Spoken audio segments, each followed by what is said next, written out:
Hello, everybody. Good morning, sir. Good morning. Good morning. Good morning. Nice, everyone. This is a much better turnout than I thought for the 31st Memorial. Thank you all for coming. I know some of you came from distances as well. Right, Paul? We got some pretty special guests here today. So I want to welcome you all. And I wanted to take a moment to just say how very blessed I feel personally to see all of you and to know that all the people are on the Zoom watching the event. Thank you for taking your time to come with us and help remember all those that perished at Mount Carmel. It's very therapeutic to do so. It brings back so many memories for all of the survivors that have come to be here today. And I just feel blessed for all of you, and I wanted to take a minute to say that. And I pray for each and every one of you and your families, and I hope that this next year is the best year of your life. So moving on, I want to say that we're very fortunate today to have Paul Fatta here, who was a survivor and was with David and the group for many, many years, since the 80s. Went through the Palestine experience, a couple shootouts.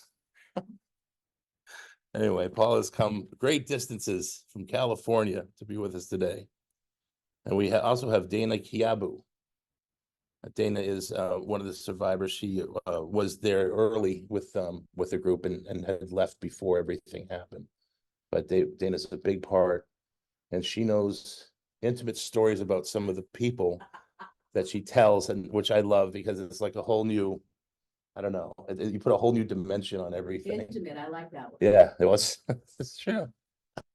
Okay, stop. We have Sheila Martin's in the house. I think Sheila Martin's from Compton. Just kidding. She lives here in Waco. She came all the way from that. Hi, Sheila. Hi. We have Heather Jones is here today. Hi, Heather, the famous Heather Jones. Is Kevin here? Oh, Kevin Jones will be here. He's not here yet. Wallace Kennett. Where's Wally? He hasn't shown up yet. Oh, he is. Okay. Wallace Kennett will be here. He was there for I guess he was there for the Palestinian experience, which was much earlier than when I was there. But I knew Wally. He was one of the musicians that played with David's band. And I haven't seen him for a while, so it's very good to see him. And for the first time in many years, we have Roger Haldeman. Oh, he has to work today? Oh, okay. Oh, that's too bad. David Kresh's half-brother is here in Waco. He told me this amazing story. I was going to save it for later, but if he's going to work, I just wanted to tell this. Bonnie Haldeman, David Kresh's mother. Some of you know, some of you have met. She was, she was killed a few years back. It was a bizarre situation with her sister. I guess her sister had some mental illness. And Roger, we were talking to him last night. We had a dinner together and we were talking with Roger, and he said that he was speaking to his mother right before it happened. And he said that he felt that she was more peaceful and at peace than he had ever seen her in her entire life. And he said it really affected him how at peace she was literally moments before she went into the house and was killed. So I just thought that was very special. I wanted to share that with you guys because I had not heard that. I didn't know. But, Roger could tell that there was something. It's like she was prepared for whatever was to come, just, I guess, hours away. So I just thought I wish Roger was here to tell the story, but so yeah, we'll think of Bonnie, Yeah. That he was here. Oh, yeah. Yeah, I was wishing he'd be here today. We'll run into him later though. At the cookout. Okay. So, okay, I want to take this time to have some special thanks here before we really get started.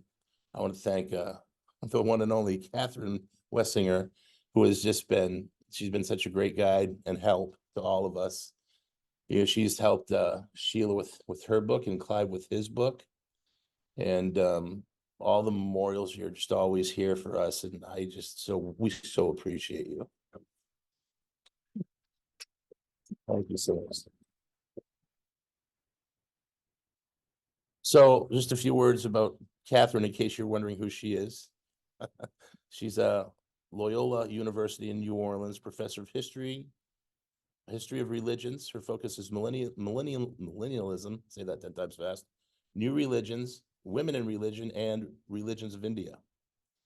Also the co-general editor of, I'm not going to get this right, Nova Religio. So thank you again for all that you do. And we have Matt Wittmer here today. I want to give a special thanks to. He painstakingly put together the slideshow presentation that we'll be showing at around noon. And boy, we had some time yesterday. We went through it, the fine tooth comb, and made some changes. And we spent about 4 or 5 hours on that. And so we've been tweaking that every year for the last several years. But you know, Matt had the vision. He started it, and we've used it every year. So thank you very much. Oh, and also I wanted to thank you for Clive Doyle's memorial stone. And that's a place that it's the Oakwood Cemetery. We had a little controversy trying to find it was the Oakwood Cemetery. Rosemount. Rosemount. Yeah, so it's close to Oakwood. See, well, there's we didn't have it right. There's the controversy. All right, very good. And so it's not the same. Professor James Tabor couldn't make it here today, or Phil Arnold. Just two very special individuals that have always been here for the group, giving great talks. Hi guys, latecomers, nice to see you.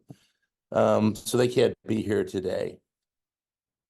I was going to play a video of Phil Arnold, and one of the reasons I wanted to play it is he was introduced by Ron Engelman. We couldn't make that video work today, and there's not going to be enough time. But I did want to mention the Ron Engelman and the Ron Engelman show and how much Ron meant to everyone that was inside that building. He had a radio show, and it was a national show, but he focused mostly on constitutional endeavors, you know, the First Amendment, Second Amendment. And he was just shocked at the abuse of power by the government toward the group of people. And so while we were inside, we were listening to his show. And for me, especially, you know, when the tanks are coming in and they're taking the cars out and they're destroying the property and they're just, you know, destroying everything around you. And you think any minute you could die, any minute they could come through the walls, you know, because the 51-day siege is quite a bit of time to think. It was Ron Engelman's show that really gave us strength.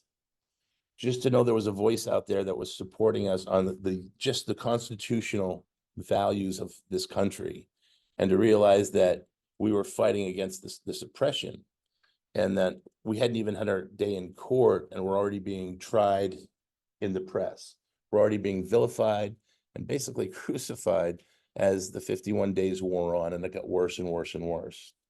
So there's an expression, there's a quote I always love from history. There's a senator named Henry Clay. It was said in the 1800s, the devices of power and its minions are the same in all countries and in all ages. First, it marks its victim and denounces it, exciting the public hatred so it can conceal its own abuses and encroachments. So it's almost like the louder they're screaming about how evil or bad someone is, it's almost like the more you need to learn that other person's story, because you don't know. The power of propaganda is complete. It's massive. It's been around forever, and it goes on and on and on. And that quote just has always been very, very powerful for me. So, okay, I'm going to move on here. Thanks to Ron Engelman. He passed away several years ago.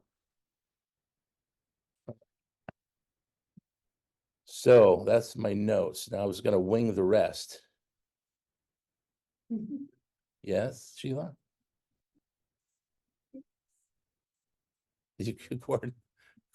Gordon is absolutely someone special. Gordon, we have Gordon Meldon is in the house as well. He used to work he was a Baylor University professor. You're retired, right? Yeah. And Gordon has just been yeah, thank you, Sheila.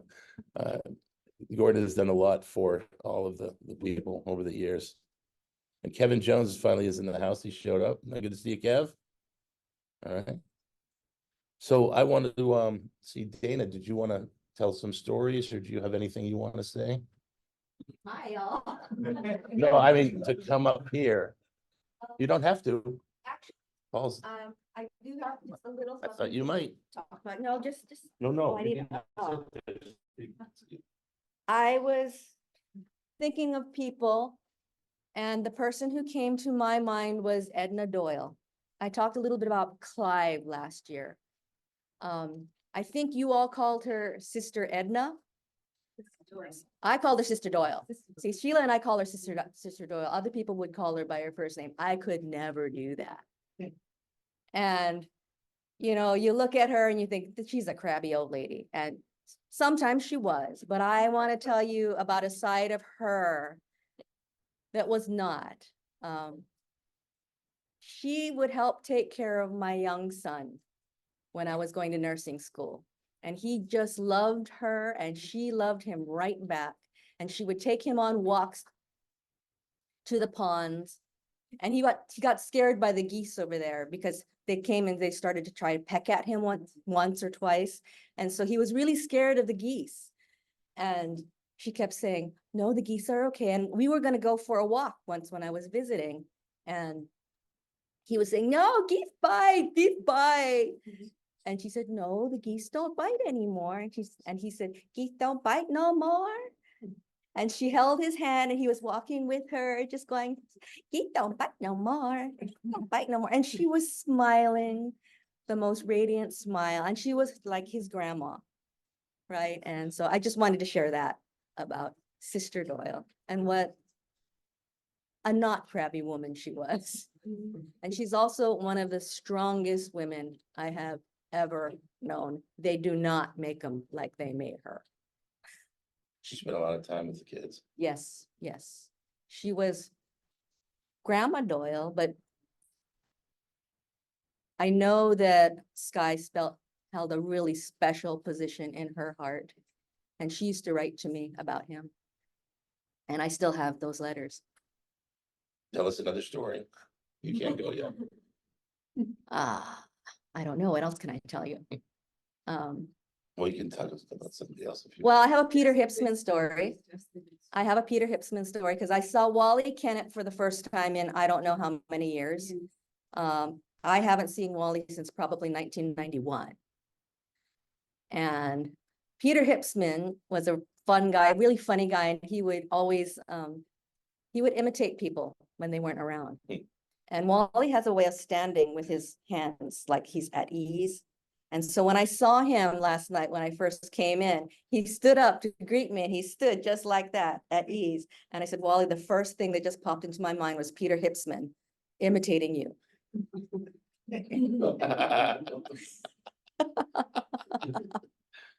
Because Peter made people laugh and he made up songs on just on the spur of the moment. He and Greg Summers were like Abbott and Costello. Yeah, right? they did that too many machines. That's right. So I'm being very distracted now because there's people coming in that I haven't met yet. That's pretty much all I got All today. right, very good. So Well, do you have any words you'd like to say? In a little bit. Okay. yes. If not, I'm gonna tell the Kalani story, which I think would probably horrify him, right? Good morning, everybody. Appreciate you coming and sharing in this memorial. It's always kind of a tough time for me, remembering your friends, family. I came to Mount Carmel. Well, I'll tell you the story, how I connected. Dana, we're from Hawaii. My family, my dad was from Oahu, my grandmother's from Maui. And we were a member of, I don't know, I was at Diamond Head Seventh-day Adventist Church. Were you part of the same church or? Yeah. Manoa? So we had a group there, young adults, Christian organization. We're all into the church. We hiked, we did a lot of things together. Then this message came to Hawaii, kind of took us by surprise. And the way I was connected to this was I was at a Bible study at our church. It was like a Friday night, and there was a Bible study going on, and some of the elders weren't happy with what was being presented. They stopped the meeting, which I'd never seen. I'd been in the church for like 5 years, and I thought it was unusual. I was like, this is kind of censorship, or anybody should be allowed to say what they want to say. And so they stopped the meeting, and I thought it was wrong. So I told everybody, hey, you can come to my house and continue this Bible study. So I invited, it was a small group, I don't know, maybe 10 or 15 people. So they came to the house, and that was how this got everything in motion with this message. Then I ended up talking to Steve Schneider. We were good friends in Hawaii. And I was like, hey, there's this person that supposedly has a message. He's in California. So we got plane tickets. We flew to LA, and I can remember going to Loma Linda University, and I heard there was this person. It was David, but so I went up to the church. It's a big college church. I don't know if you guys know Loma Linda. It's a big, like for medical school. That's what Adventists are into: medical, dental, all that stuff. And I can remember walking up, and I told him I'm looking for this guy. At that time it was Vernon, but that was David.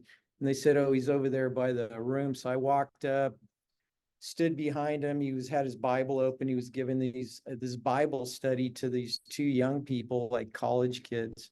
And I just stood there and listened. And I was like, everything sounded pretty good to me. And so when I was done, I said, hey, when he was done with his study, I said, I flew here from Hawaii. I heard you had a message. I want to get more information. And so he said, oh, we're going to go meet at this park. And I think Perry Jones was there, and Floyd Houtman, a few other people. And so we went to a park. So I got a 13-hour Bible study, 13 hours. And I wasn't bored. I wasn't tired. It was amazing. And I can't repeat it, and Steve Schneider was not there. He was following me. So I just pretty much told David, hey, I got to go back to Hawaii because I had to work. And I said, if you want to come to the islands,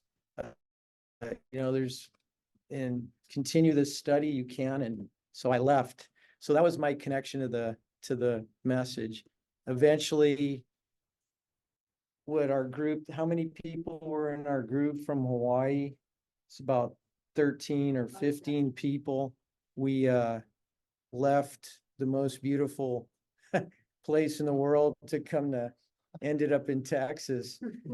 And I don't know how many are from Texas. I mean, great state, but it's not where I want to live. But I came here for a reason. It was for a purpose, for this message. And I felt compelled. Yeah, the ants, the yellow jackets, whatever. So we ended up in Palestine, Texas, stayed up there for a while. And then, like he was telling you, there was a shootout to get the property. I was there. It's a long story. But does anybody have any questions? Like something you want to know? Or I always like no questions. I have one. I was hoping you'd tell a story you told us about that little piece of material that you what happened. Well, are you guys familiar with the initial, when we took the property over? so we were in Palestine. George Roden had run all the Davidians off the property, took over the property. I didn't know much about the past or the history. I just knew that there was this guy, George Roden, that ran the people off the property and at gunpoint. And so apparently he had dug up a casket, put it in a church, was telling David that he wanted to have a resurrection. Whoever could resurrect is the true Prophet off. prophet. And David was like, he's, A profit off. yes. And David didn't want to have any part of that, but some of the older people were upset that he had dug up the graveyard and took this casket and put it in the church. So we went to the sheriff's office and said, hey, this George Roden dug up this. Sorry, everybody, the free Wi-Fi in the hotel disconnected us. So we're gonna get started again. Where's Paul? And- So I know David wants me to share this one story. I mean, there's so much. So where was I at? The shootout. The shootout. They need pictures. You need proof. That's right. The sheriff said, we need pictures. It was like they didn't want to get involved, but they knew we were going out there. And they said, you guys better be careful because there could be some shady people living out there with George. So we went to Walmart and we bought camouflage, like duck hunting stuff. And I think I got a Ruger. I bought it at Walmart, like a Ruger Mini 14, as they sell those, they used to. And so we all had our duck hunting suits. We had like these 22s and some other guns. And then so we devised a plan. David Jones was part of the group. I think it was Jimmy Riddle, Floyd Houtman, Stan Sylvia. I think there was about 6 of us, Greg Summers. So we went there late at night. So if strange going on pasture land at like 2 a.m. and it's pitch dark and we're walking along and, you know, it's kind of, I'm not used to walking in pasture land at night, but we start seeing these images, dark images coming towards us, look like people, but it was cows. So I was like, whoa.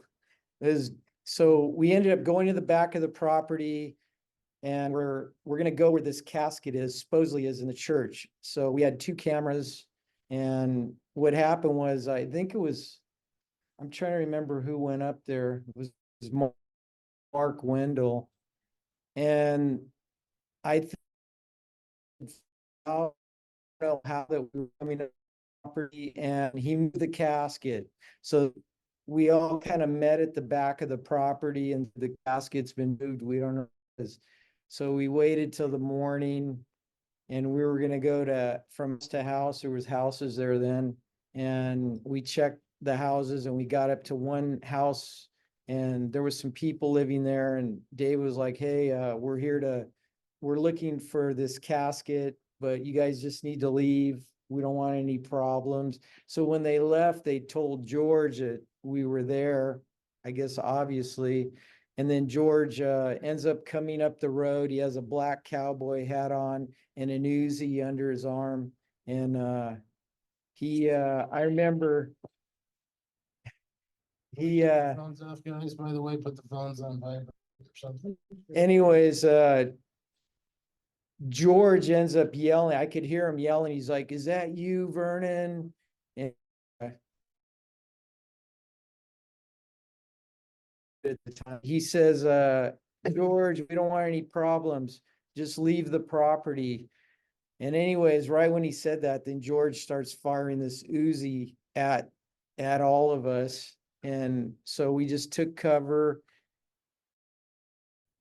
Anyways, I don't know if you guys know the story. George was behind this tree. The casket was in this shed. He didn't want anybody to go by this shed. And miraculously, David fired this shot that hit the magazine of George's gun. He was reaching around behind a tree shooting, hit the magazine, and it disengaged his gun and he couldn't fire anymore. I mean, it was a miracle shot. It's a true story. So anyways, once George stopped firing, we were just like waiting, and then the sheriff's department came and running towards us. And I remember your dad, David, he they get us, and your dad was like, hey, don't get us, get George. And I swear these sheriff's agents turn around and they start running for George. Honestly, just because they knew your dad, I guess he was saying, hey, get George, not us. Power of the US mail. Yeah. So then they went and got George, and then the helicopters came and they all got us on the ground, and we ended up being taken into the sheriff's department. You know, they handcuffed us, took us all downtown, and we're in the Sally Port, and Sheriff Harwell was there, and he's like, hey, I want to thank you guys for cooperating with my men and not being a problem for them. And then I remember him saying, he goes, but boys, you can't do this in America. That's what he said.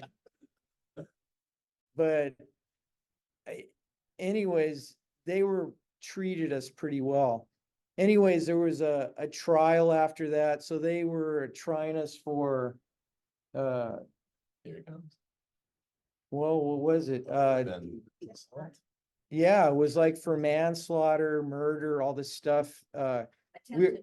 Yeah, we were facing 5 to 99 years in prison. So there was a trial. And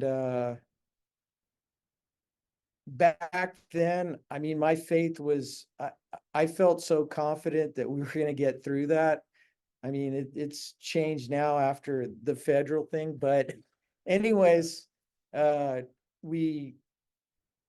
the trial, this is the part that David, they would wheel in, so this shopping cart full of our guns and our suits, our duck hunting suits, whatever you want to call it. And so the prosecutor was, it was the part, I was on the stand, and he was like, well, Paul Fatta, he goes, I have this, it was a piece of what do you call it? A flannel shirt. So when we were at the back of the property, we got stuck there for a while. So we were like, we had to use the restroom. Okay. So we didn't have toilet paper or anything. We found the shirt, and we ripped it up and gave everybody a piece of this flannel shirt. And he was like, and we found this on you, and this piece of flannel shirt was for you to signal the other guys when they were going to go do this, you know, assault. And I was like, no, that's not true. And so he's holding it up in front of the jury, this piece of flannel shirt. And he goes, and Paul Fatta was giving the signal. And I said, do you really want to know what we were using that for? And he's like, yes. And I said, it was toilet paper. And he just went like, he dropped it.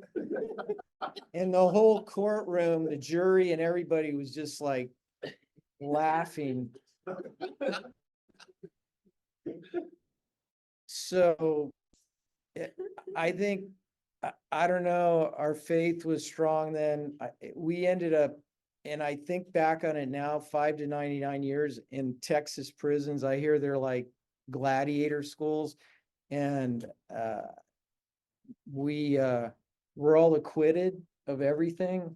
I think David got a mistrial, but we all walked away. And then we ended up getting the property. That's how George, it just worked out. So then we all moved on the property. George was arrested for something else. Went to jail. Yeah. You can tell. Well, for what? I think he threatened a judge or something Oh. And he or wrote a letter something. saying he was gonna give him AIDS and syphilis. God would give the judge AIDS and syphilis. if And he so didn't- he got taken to jail, and then we moved all the old people and the people that used to live there back on the property.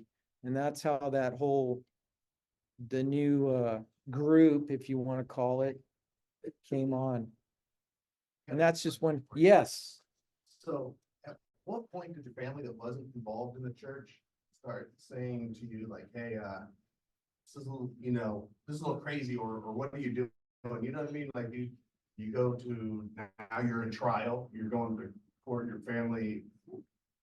I don't know if you had a close family or anything like that. Yeah. But back then, the people that weren't involved in the church had to be talking to you at some point along the way, and then through the process and thinking that you're a little.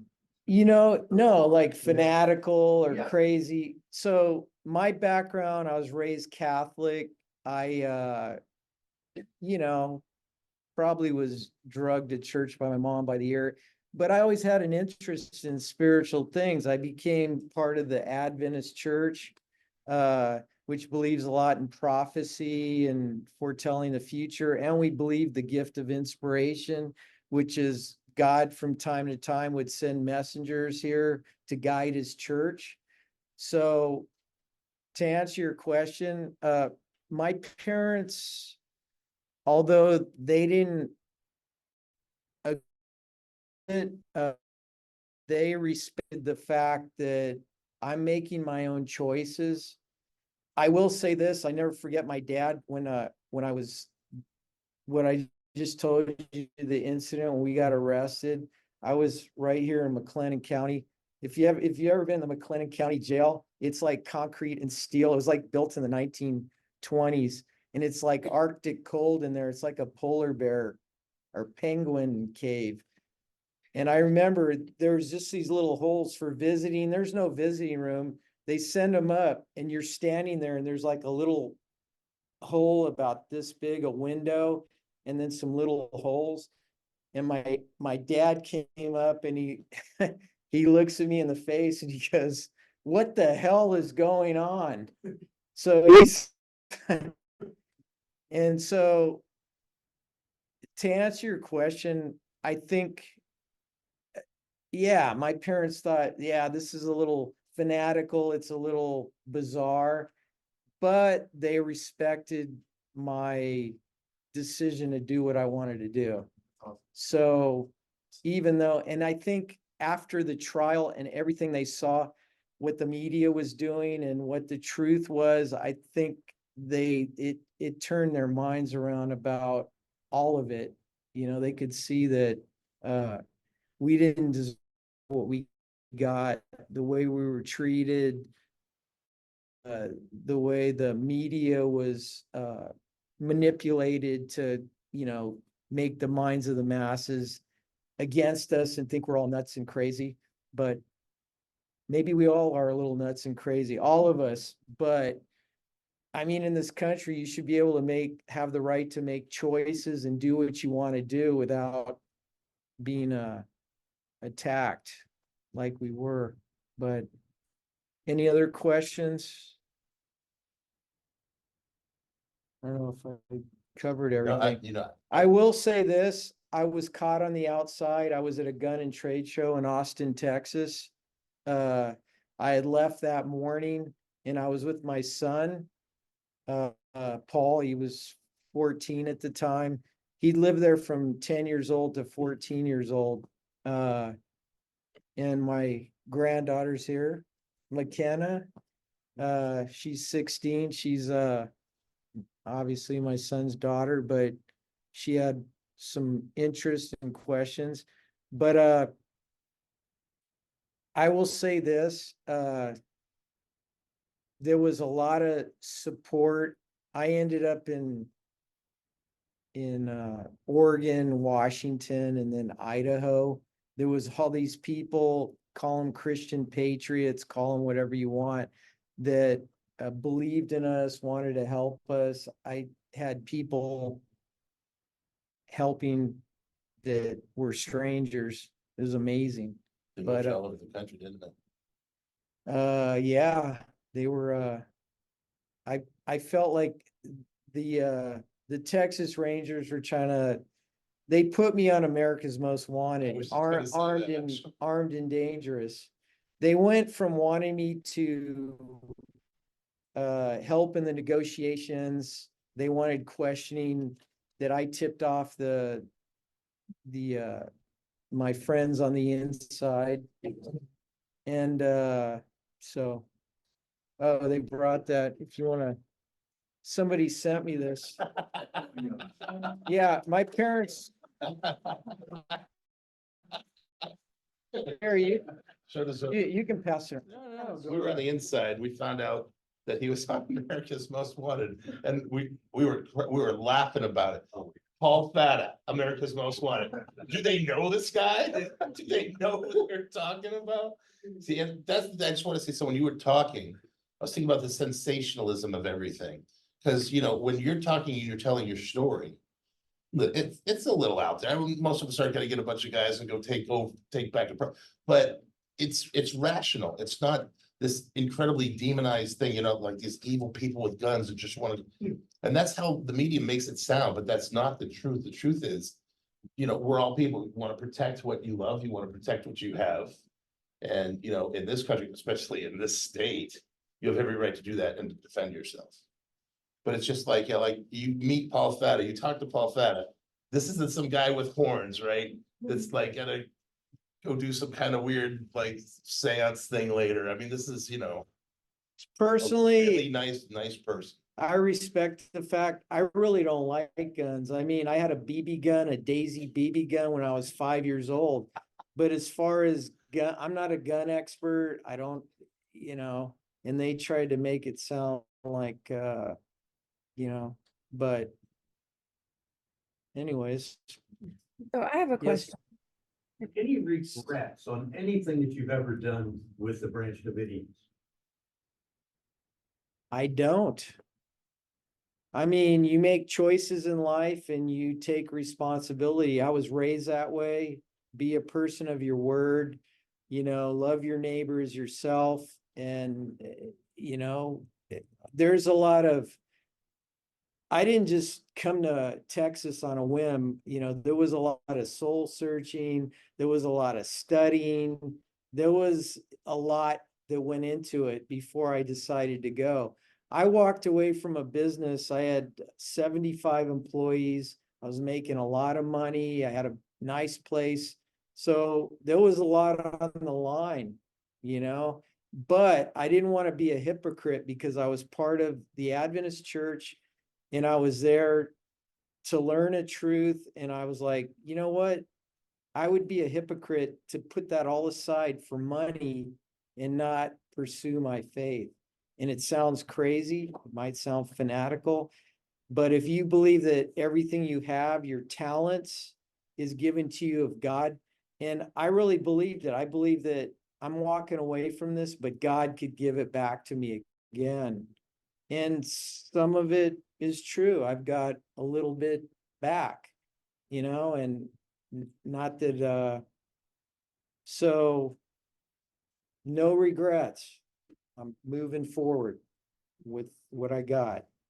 With as intimate as you were with David, what do you think David would think about what went on as looking back from today? Well, what are you saying, with after the, With everything that went on, David was a human being. I mean, he had feelings, he had probably doubt. He's just like you and me. I mean, I feel like he was chosen, he was giving his message, along with all the quirks and humanity inside of him. So that's my opinion. I don't know. That's probably a question to ask him. I said,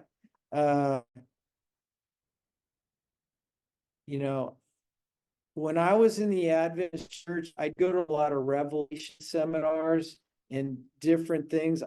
I wanted to know the scriptures. I wanted to understand the book, because that's why I was part of the church. I wasn't there for the potlucks or for the the music and all that. I want to know the truth. And that's what I feel like God somehow opened that door that led me here, So, I don't know what to tell you. It's just like a journey. Thank you. So when are we hearing the question? How many years did you spend in prison? 13 years. It's all a blur now. You weren't even there. That is true. I found out later that other people in prison that had similar charges to me got like 3 years. Because although I was in the other, were all found not guilty, but what you do is if you've had multiple felon, like if you had three convictions, you get more time. But I think our judge went out of his way to get sentences that we shouldn't have got. And so we got punished big time. Probably, and nobody deserved that. And I think what they did is they took the younger survivors and whoever they could, and they needed their pound of flesh. They needed to blame somebody for what happened because they weren't going to take responsibility for it. So, All that taxpayer money had to be accounted for somehow. well, could you imagine if we were all acquitted of all the charges? All the people within the government that would have been in trouble, it would have been, they had to have a conviction. No matter what. I will say this, when I was in prison, I got a letter from from my trial attorney. Had jury forewoman, Sarah Bain? Yes. She was the head jurist and she wrote me a letter. I was at FCI Latuna in Anthony, New Mexico. And she wrote this letter. She was apologizing to me. She goes, we're really sorry about the sentences that were imposed on you and your friends. She goes, it was never our intention. She said, we thought you were going to get or time served. Been in county jails for already like 15 months before our trial. So she said, if we had to do it over again, we would have just acquitted you of everything. So, if you guys ever are on a jury, it's important to know the sentence that's going to be given to somebody because it will affect your decision. Do they deserve time? Don't worry about the time or the sentencing. We'll decide that. You just decide if they're guilty or not guilty. And, as you know, 5 people got 40 years. It's a lot of time. That's like a life sentence. And I only got 15. And, so. Yeah. Oh. The 40 years were reduced to 50. Yes, it was overturned, which is a miracle. Nobody in, once you're the feds, I call it like being in the belly of the beast. Once they got you, it's hard to get out. Very few. That was a miracle that the Supreme Court overturned their sentences. They went from 40 years to 15 years. That's the hand of God. It had to have been, because nobody gets relief. In all the years I was in, I don't think I saw one person. Yeah. All right. I think, speaking of that, because it took a long time to get up to the Supreme Court to get that verdict. But I can't remember the justices said it, but if my recollection is correct, one of the justices said that it was one of the worst decisions by any judge they've ever seen to give them that much time for when they went through all the facts. It just that they he was incredulous that this could happen, that Judge Walter Smith could abuse his power that way. And you know, What happened to Walter? Walter Smith, that I just, I can still see his red face falling asleep in court while the trials were going on. I almost want to check his water to see if there was vodka in there, like Cheech and Chong. But anyway, he's, yeah, I mean, he ended up losing his judgeship, what do you call it? He was having an affair with his secretary. And that was made public, and I guess he was shot at while he was jogging through the park. Chased through the park. Yeah, chased through the park. It's a true story because Mike Guerin, my attorney in the trial, he picked Mike DeGuerin to represent him. Walter Smith did. Oh my Because I'm serious. I had. Did he do it? I don't know what the outcome was. I think quit, Yeah. Yeah, he got. stepped down. Free and, retired. Oh, that's punishment. Poor guy. Yeah. But think about all the other cases he presided over, you know, Clive and I ran into, at Clive's heart doctor one day, really. and they just sat across from each other and looked at each other. Oh, They both had appointments. that's Anybody else? Any other questions? Anything that you want to ask or?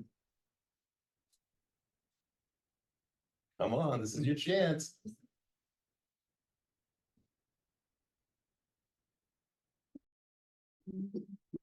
You know, I just want to say all this, remember the children, you know, even though I went to prison, all that, I think the children had, How about the The Zoom? mo- How do we see if the Zoom people have any questions? how about, yeah, Zoom people. Oh, this guy's got a question. Robert, let him finish his thought about the children. Those children that came out. Well, all the children, you know, and I thought about that. You know, I'm in prison, but I thought about the kids that lost their parents, orphaned. Some had to go to foster homes, some, you know, their families. To me, that was much more difficult than what we went through. So I think I just always want to say, yeah, we want to remember everybody, but the children of Waco. Yeah. Sure. Hey, Paul, I remember the last memorial or the last one before that, you had mentioned that you were in a hotel room because you were outside of Mount Carmel during the siege and everything. Didn't you say that something happened Yes. to the owner of the hotel, because he let you stay there? I can't remember. Did he get You know, fired or something? I'm not sure about that because I don't think the ATF knew where I was. You know, I'd been in Austin, I came back. Obviously, I tried to get back on the property, and there was some DPS officers, and they were just like, you can't go past this point. I still didn't know what had happened. I thought it was unusual. Why are they blocking the road to get back out to Mount Carmel? And that's when I started calling people. It's a long story, but I ended up calling Maribel, and she's the one that told me what happened. I was like in shock. You know, there had been a raid, a shootout, people were dead, injured. So when she told me that, I called the sheriff's department immediately after, and I asked them, you know, and on, like, have taken over. They were actually very apologetic. We're sorry, we had nothing to do with this, the feds. And so at that point, you know, I was like, what do I do? So I ended up, like you said, staying at a motel. I went to a motel in Waco. I don't even remember the name of it.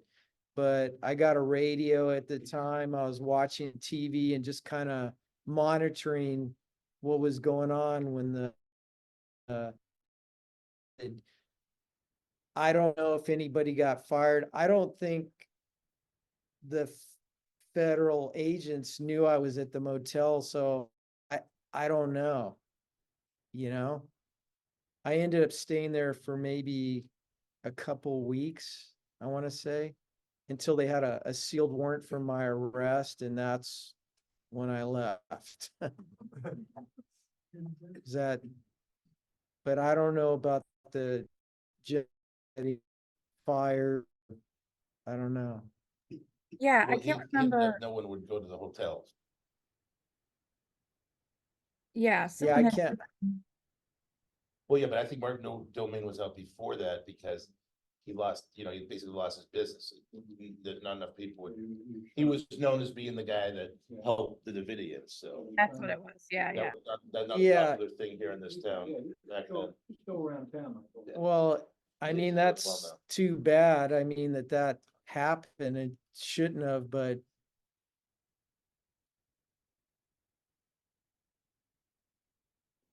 And what were your charges if you weren't there? so I was charged with conspiracy to murder federal agents, aiding and abetting the murder of federal agents, carrying a weapon during a commission of a crime, aiding and abetting the manufacturing of automatic weapons, and conspiracy to manufacture automatic weapons. So was found not guilty of the first three charges, which those were all like life in prison, which would have been, and then the lesser charges, that's what I was. They're like Class C felonies, but they enhanced our sentences to make it a lot more. I was just to throw more. questions on the- I Yes. got a question on here from Janet Nickerson. She wants to know if you ever went back and tried to get your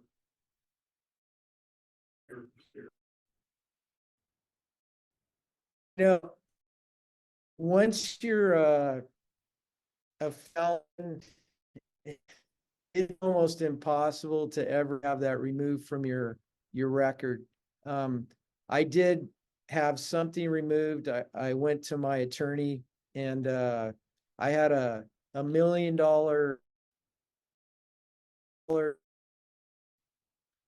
and $50,000 fine. And the $1 million restitution was for paying for the medical bills of the agents and all that. I did fight that part and I got that removed because basically I couldn't get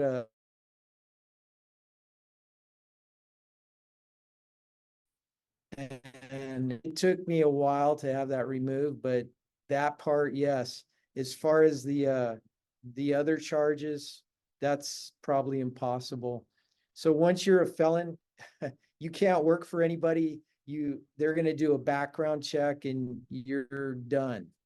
So you're forced to become a self-employed, be an entrepreneur. That's what you gotta do. And which I did. You were before. Well, I say I'm blessed, yeah, it kind of fell into place. That's it. Hi, Paul. Can you Hi, hear me? It's Wendy. I'm in your state. Okay. Up bright and early. So good to see you. you're in California. Good to see You you. know I'm coming to see you soon. You as well. The question that I had is when I was there last year, and I miss you guys. I wish I could come this year. You mentioned that you had stayed away for so long and you had not been back. And now I see that you're back, and I was so glad to see that you came back, and now you have your son and your granddaughter. Tell me why it's so important now for you to be back, what it was that why you stayed away. And the second part of my question is, in all of your studies in the Bible and you know, in terms of just your faith, what is a scripture and what is something that you live by, that's near and dear to you, the scripture the most? Okay, well, first of all, the part about staying away, uh, I was on super for a lot of years, leave where I was at until I finished that. And then the other part, just like everybody else, I got to make a living. I had a business. It's hard to get away. Of late, why am I coming? I'm coming because of David and Dana. Maybe it's a little therapeutic, to come and deal with the past and what's happened. And I kind of encouraged them. They weren't going to come. And I said, no, you guys are coming because I'm coming. I'm serious. They weren't going to come. So I compelled them to get down here. And my granddaughter wanted to come. I was talking to my daughter-in-law, and she doesn't know a lot about the past, but she's 16. And I was telling my daughter-in-law I'm going to go to the memorial, and my granddaughter says, I want to go. And I was like, you want to go? She's like, yeah. And I said, well, it's up to your parents if they allow it. So she's come down. She's, asked a lot of questions. And then as far as the scriptures go, I would say, we talked about me being in Hawaii, and I had I was running a business making $6 million a year. That's back in the early 80s. So I was on my way to, having a good life.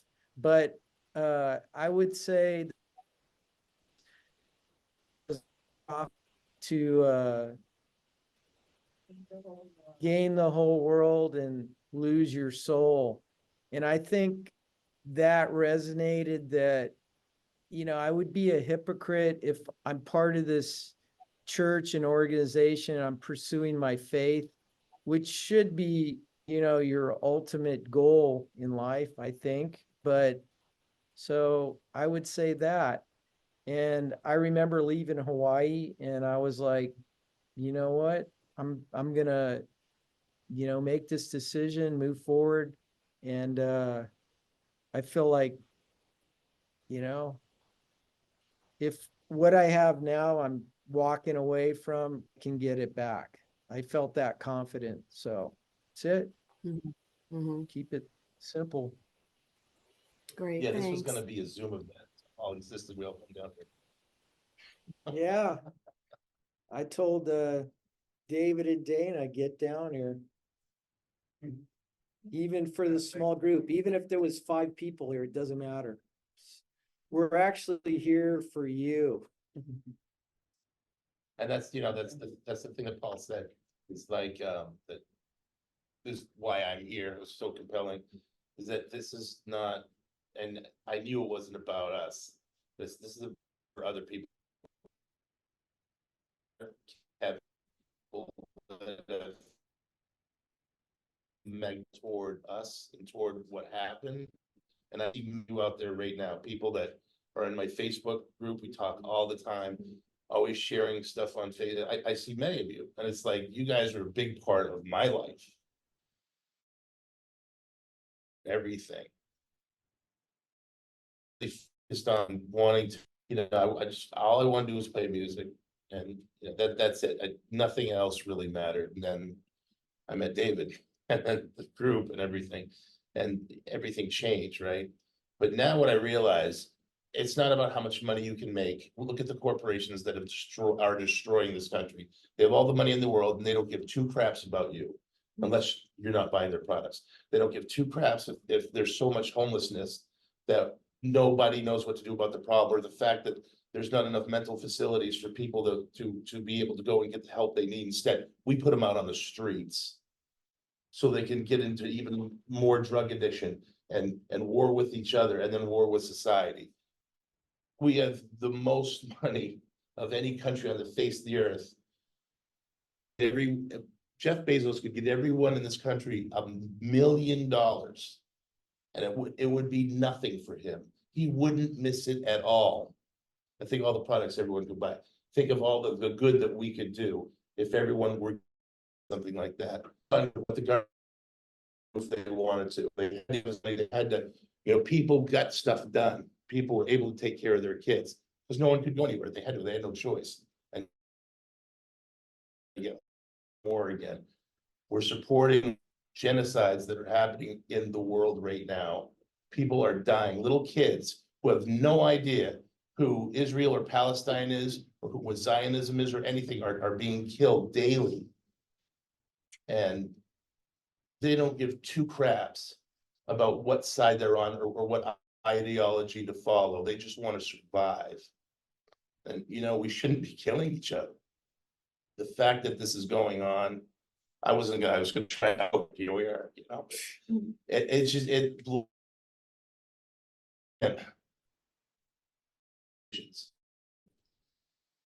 I want to see the American people being taken care of. If they got even the soldiers come back from war, they got to wait days and weeks to get in to get a therapist. And all of them are through shell shock, going through PhD. You can't be bombed or shot at and not go through some form of PhD. Trust me on this one. And so you have to do a lot of work yourself. You have to find the books. You have to do it because there's not an infrastructure to help that's really effective. I don't know. I just wish. So to get back to my point, the things that are important are here. My mother, Paul Fatta. I used to want money. I used to want a lot of material things, and it's all meaningless. It doesn't mean anything. I had a little bit of money. It meant nothing. My mother means something to me. My friends, my friends in Maine, you guys, this guy, Catherine Wessinger. This is what is important. And on my deathbed, I'm not going to be thinking of, I wish I would have worked more. I'm going to be thinking, I wish I would have spent more time with you guys. That's it. That's what's important. And Heather, how you doing, Heather? Hey, you guys. I just have a few minutes at the Atlanta airport, but I was able to get on, believe it or not. And I just wanted to say hello to everybody. I can turn my video on there. I'm on a trip. I have to hit for a conference, but I really love you all.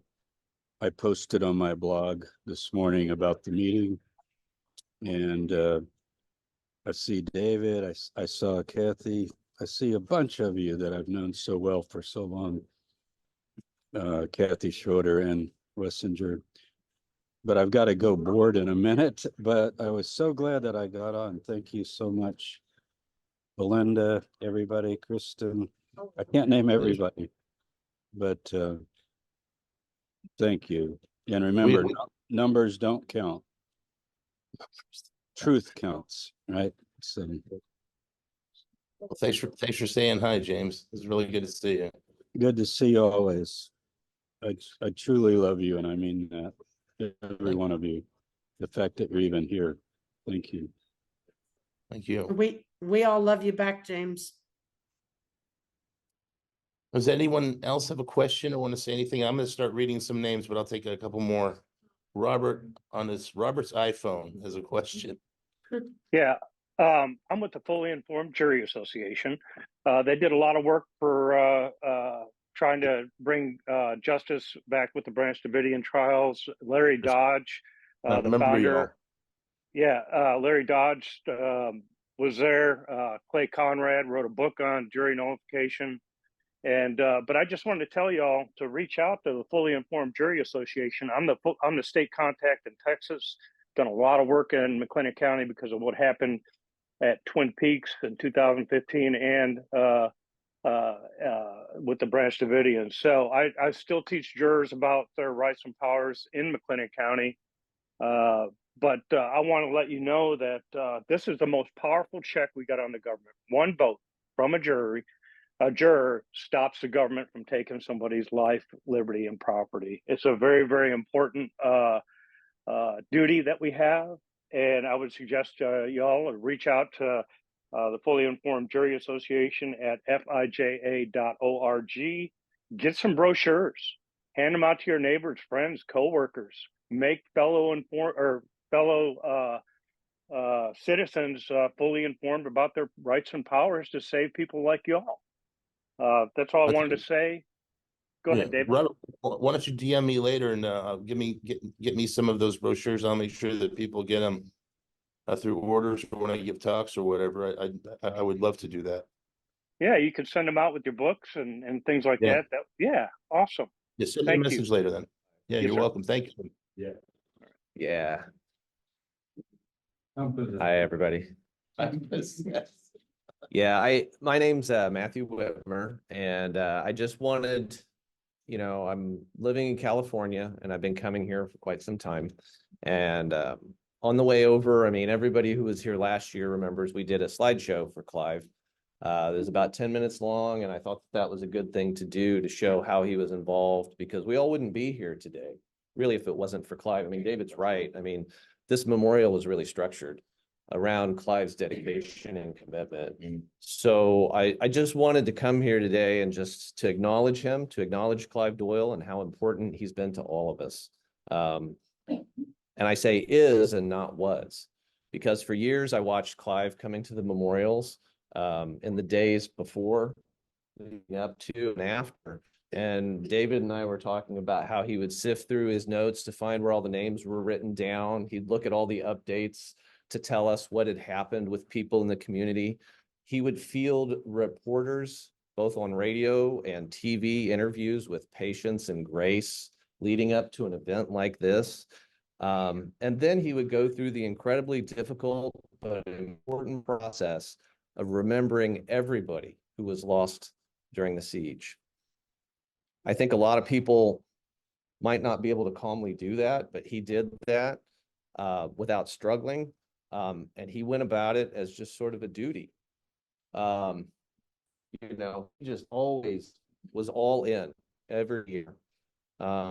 He loved involving other people too. I can remember the first memorial I went to, he said, get up here and talk. And, I met McKenna yesterday. I was like, oh, she's here and she's learning about people here and what's happened and what's going on. And I think about what Clive would have asked you and what he would have done.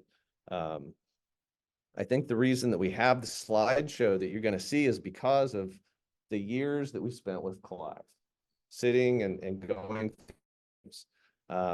sharing and paying our rent to other people, and then sharing usually a meal. If it wasn't the night before, like several of us had last night, it's later today. I still remember one year when Clive was here and we drove to Dallas to pick up Karen, his daughter, and he was so excited and they talked all the way back. We did the memorial and then we drove him back to Dallas and he was so thrilled that she came from Pennsylvania. Ron and Clive visited my wife, Holly, and I several times in LA, and Clive would sit down and tell us stories whenever we would sit down to eat. He just made you feel so good about curiosity and coming together. And I think that's what these memorials do. And we're still continuing in the spirit of Clive.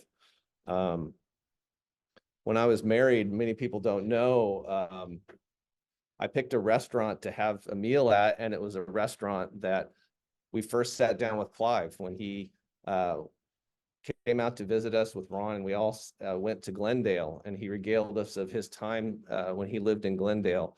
And it was such a warm spot that when we got married, we had our wedding dinner there. I'm kind of weird at times. I took up tightrope walking and I told Clive about it, and Clive always got tickled and he would tell me about these stories that he was involved with working at a circus before he came to the States, and how he would rig things for the trapeze and the personalities of the people he would work with. And on one visit, Ron and Clive came out. He actually held the 26-foot balance pole that I used to use when I was doing these tightrope crossings. And I always thought that when he held it, it would have imbibed that pole with like a really good and special magic juju. Every time I pick up that pole, I was like, Clive's held this pole. It's my good luck charm. The last several years I've been studying and trying to document a cemetery that's in Glendale, and Clive and Ron, we went there once when they visited, and I remember the stories he told us when we were there. A couple weeks ago, I think I told some of you I had lost my job. And it's a job that I've had many years, and it's enabled me to come to a lot of these memorials and be with you. And I remember when Clive told me that he lost his job at a health food store here in Waco. And I remember him talking about it. And then years later, he started working at Caritas. And when he turned 70, they said, you can't work here anymore. And he told us, you know, I can't believe they're not letting me work here. And when I think about that, I think about how he handled it. And he always had perspective on his struggles when he would talk. And in fact, that made me realize and remember that I never felt like I was struggling when I was with him or when I was talking with him. I always felt comfortable. He kind of created that space. He always had a welcoming certainty throughout his car issues and his health issues. And even when he suffered loss from his family and friends, he always created that safe space. Lately, I've been cultivating and sort of collecting cactus in California, and I'm not quite sure why, but it reminded me of years ago in 2000 when I moved to California. My wife and I started collecting cactus, and that was the year that I drove out to the property and I met Clive, and Edna was talking my ear off, his mother, and I spent time with him, and I thought maybe it was the plants, because Clive had plants in that house, and yeah, he was interested in cultivating life. And I think lately I've been distracted with work and wondering why. I've been thinking about the current cactuses, and it made me think about back then. And on the flight here, I just thought that every time I talk to Clive, one of the things that I think he gave me, and I think everybody would agree, is you always learn something. Every time you talk to Clive, you learn something. I remembered how much he cared for those plants, and I think that he's continuing to teach me, and it's through these cactus that I think he's still kind of like giving me energy. Don't need too many of the buttons. Yeah. And don't listen to Dark Side of the Moon. That's right. I mean, one of the cactuses that I got was it was this Mexican old man cactus, and I thought, well, I'm getting old. We're all getting old, and I kind of related to it. And then I looked to the side and I saw these big versions of it, and it had these beautiful yellow and kind of red, almost biblical crown spikes coming out. And I brought it home, and they said, oh, that's the Oreo Sirius cactus. I said, what's that? And they go, oh, they call it the old man of the mountain. And I kind of thought, well, that's Clive. That's the old man of the mountain. So every time I water them, I think of him.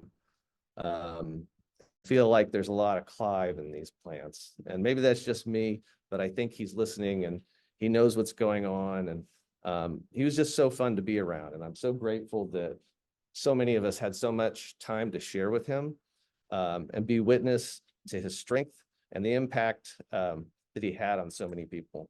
I think his ultimate gift was to be present, to really remember how to be present. He always did that. And I can't tell you the number of interviews he did and how calm he was whenever accusations came. Clive was there. So anyway, that's just what I wanted to say. I wanted to say that I feel like he's alongside of us, and because of Clive, it's important to continue these memorials. It's important to acknowledge what happened in the siege. It's important that you show up. And for everybody on Zoom, it's important that you're here. Clive helped us do all of that, and I think we're all a little bit wiser and we're all more present because of these events. So yeah, thanks to everybody who's here, David and Heather, the Jones, Paul, for coming out. I think it's great, and Dana. So yeah, that's what I wanted to say. Excellent. Thank you so much. Yeah. Can we ask the group who is plans for the past couple? I'm gonna, in 1 second. I want to see, is Heather in the room? Okay, then yeah, I want to go over, that's, I have the paper out for that. Okay, thank you, Matt. You're welcome. Have it in a minute. Hey, Wally. Anything you want to say? I got lost, sorry. Wally Kennett just showed up, ladies and gentlemen. Yeah, I don't have very good vision and I haven't lived here over 30 years, so I kind of lost track of where everything is. Anyway. Yeah, I was gonna say, if you want to come on up and say something. So Wally, when I first moved there, Wally was playing bass and he was a musician that lived on the property. He had left before everything happened, but I think it was just weeks before, right, Wally? No, it was about 18 months before the raid. Okay, well, I'm gonna have you sit here. If you got a story about someone in particular, or you want to just tell your story, Okay, try to take about 10 minutes and then we're gonna read some names. okay.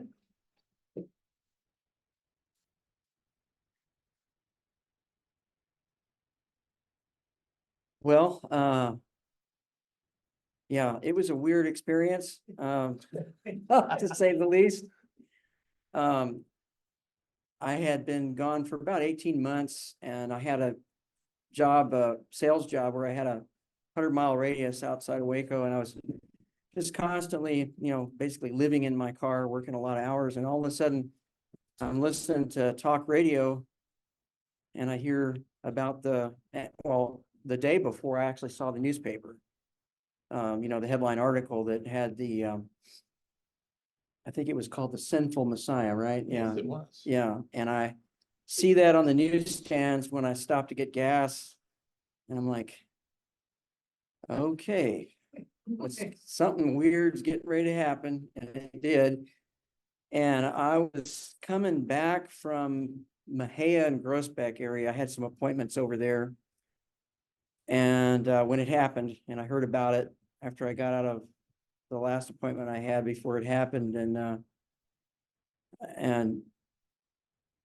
I stopped at there's this abandoned gas station just outside coming back this way, but it had a phone booth. Y'all remember phone booths? Got kind of, a lot of youngsters don't know what that is, but I got on there. Something told me you need to just call the Mount Carmel number. And I called it and Wayne Martin answered. And he was like, he got right to the point. He said, this call has to be really, really short. You understand that, right? And because, everybody knows I'm kind of long-winded. So I said, yeah. I said, okay, what's, how many of theirs, how many of ours, I wanted to hear it from him, because I was hearing stuff from the mainstream news and didn't trust it for obvious reasons. And he told me, and I was just like, man, it's crazy. He says, okay, he said, they're gonna probably cut this line. This will probably be the last time you'll get to, through, and everything, but just, watch your back and, don't try to come out here or anything, And I was like, okay. And I tried to call back later, and a few hours later, and the landline was cut. And I was just like, man. And so I just watched the news, and I had the news radio going while I was driving around in my car all over Central Texas, and just couldn't believe what I was hearing and what I was seeing. And then I started to kind of remember those guys that were following me around before the 18 months that I was gone. I was being followed everywhere I went. And I was kind of wondering, okay, I guess they see me as a loose end. Turns out that it wasn't that I was some sort of a loose end because I used to live out at Mount Carmel, which of course, normal standard operating procedure for law enforcement would be to get a list of everybody that lives there, everybody that's lived there recently. And they went through that list, and they saw my name, and my grandfather's last name was a name that was of interest to them because his name was on the title deed of one of the 45-acre plots that made up the 2,500 acres outside of Mena, Arkansas, that had been being used for illegal activities, by the CIA for many decades. And it's even before Clinton. Now, you know, when Clinton was in office, of course, it was still going on, and when he was governor and lieutenant governor, but even before that, it was being run by the Bush family for after World War II on, and they were doing Iran-Contra through there.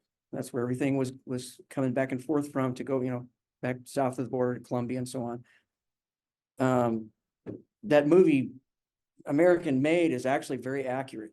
It's more like a documentary than it is it's not fictional.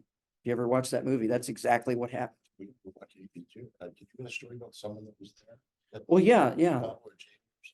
Yeah. Basically, Jamie was kind of like, we were very, very close. Yeah, Jamie Castillo. Yeah, we were very close. He was a guy that came in, he was a drummer that came in before Dave did. And he was our drummer for a while. And I always got paired up with him, you know, as, you know, roomies or cellies or whatever you would call them. But he was a great guy, and I really miss him. Had a great sense of humor. He even had us, David even had he and I go to his mother's house in El Monte for about, I don't know, it was maybe 6 months or a little less than 6 months. And that was a lot of fun. That was a trip. And his mother was a very nice lady. And, you know, she was, you know, welcomed me there and everything. And, you know, it was fun. Jamie had, you know, teased me about the pig's head that was in the freezer. You know, he opens it. He's like, hey, get something out of the freezer. I hope there's a pig's head there. I was just like, whoa. He's like laughing, man. He just laughed forever on that. He was just a fun guy. He was a lot of fun. And then of course, there, you know, well, when I was calling in to the Ron Engelman show, I used a name that another friend of mine, Kevin, it's White. I always get his last name wrong for some reason. It's a long story, but he gave me this nickname. It was, you know, teasing me about something that was not even really related. But anyway, he nicknamed me Butch. And so I knew if I used the name Butch when I called in the Ron Engelman show, they would, for sure, if they didn't recognize my voice, they would know it was me. And of course y'all did. Yeah, I just called in every day, and I just, you know, told everybody that, you know, there's something, I mean, this is just unprecedented. This is a big deal. And I thanked Ron Engelman for being the only guy that would actually not just repeat, you know, parrot the mainstream media and the government's line on everything. And, you know, he just did a fantastic job doing that. But yeah, I just remember, I remember we were talking about Jeff List earlier this morning, and yeah, Jeff, he was just, that guy had an IQ off the charts. He really did. He was extremely, you know, what was it he did? He made he designed the Salt Lake City's IT system, I think, before he actually designed an entire IT system for a city. Information system. Yeah, he was just a lot, you know, you could learn a lot, you know, by talking to him about stuff like that, because he was just, you know, super brain. And he had had an interesting sense of humor, you know, kind of geeky, but, you know, but he was just a really nice guy. And yeah, and I actually did, towards the end before I left, I got a little bit closer to Wayne Martin than I had before. And I used to hang out in his office all the time. And because Wayne was always, he was on Prodigy, I believe, if I remember right, you know, this was before the internet. And he was just up there researching stuff on Prodigy that you couldn't find, you know, in those days, that was the only way you could, you know, research things that you didn't get in the mainstream media. and he had some interesting stuff, and he was telling me, that he was still trying to find out some things about why they did what they did in that case in 1987.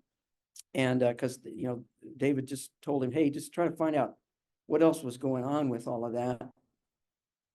And last thing he told me about that before I didn't talk to him for a while, and then the raid happened, was, he said, well, oh yeah, I found some stuff and you won't believe how high it goes. And I'm not going to tell you anything more because I know you have a big mouth.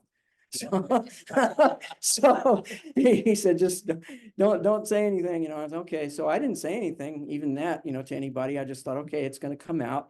And I was anxiously awaiting, for that to come out. And then the raid happened, and then the fire happened, and I'm sitting getting my oil changed, and the TV in the waiting room there and the place just goes up in flames.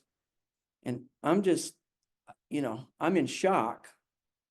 And there's other people in the waiting room, yelling out stuff like, yeah, that's what they deserve and all this kind of stuff. And it was all I could do just to, how hard it is for me to shut up, right? Not say something. I was just like, I can't believe these people are responding like this. It's just unbelievable. But they had kind of brainwashed, I think, the general public, they did.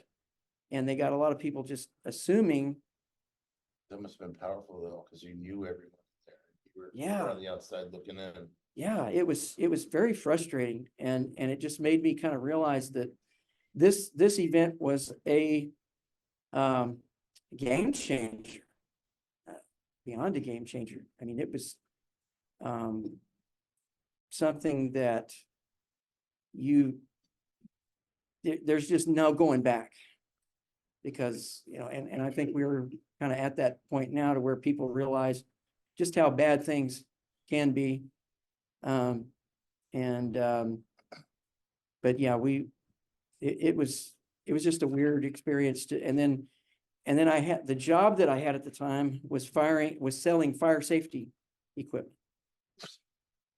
Wow. And I had to quit that job because, yeah, I couldn't do that job anymore, because I had to do demonstrations of what can happen when you have a fire in the home.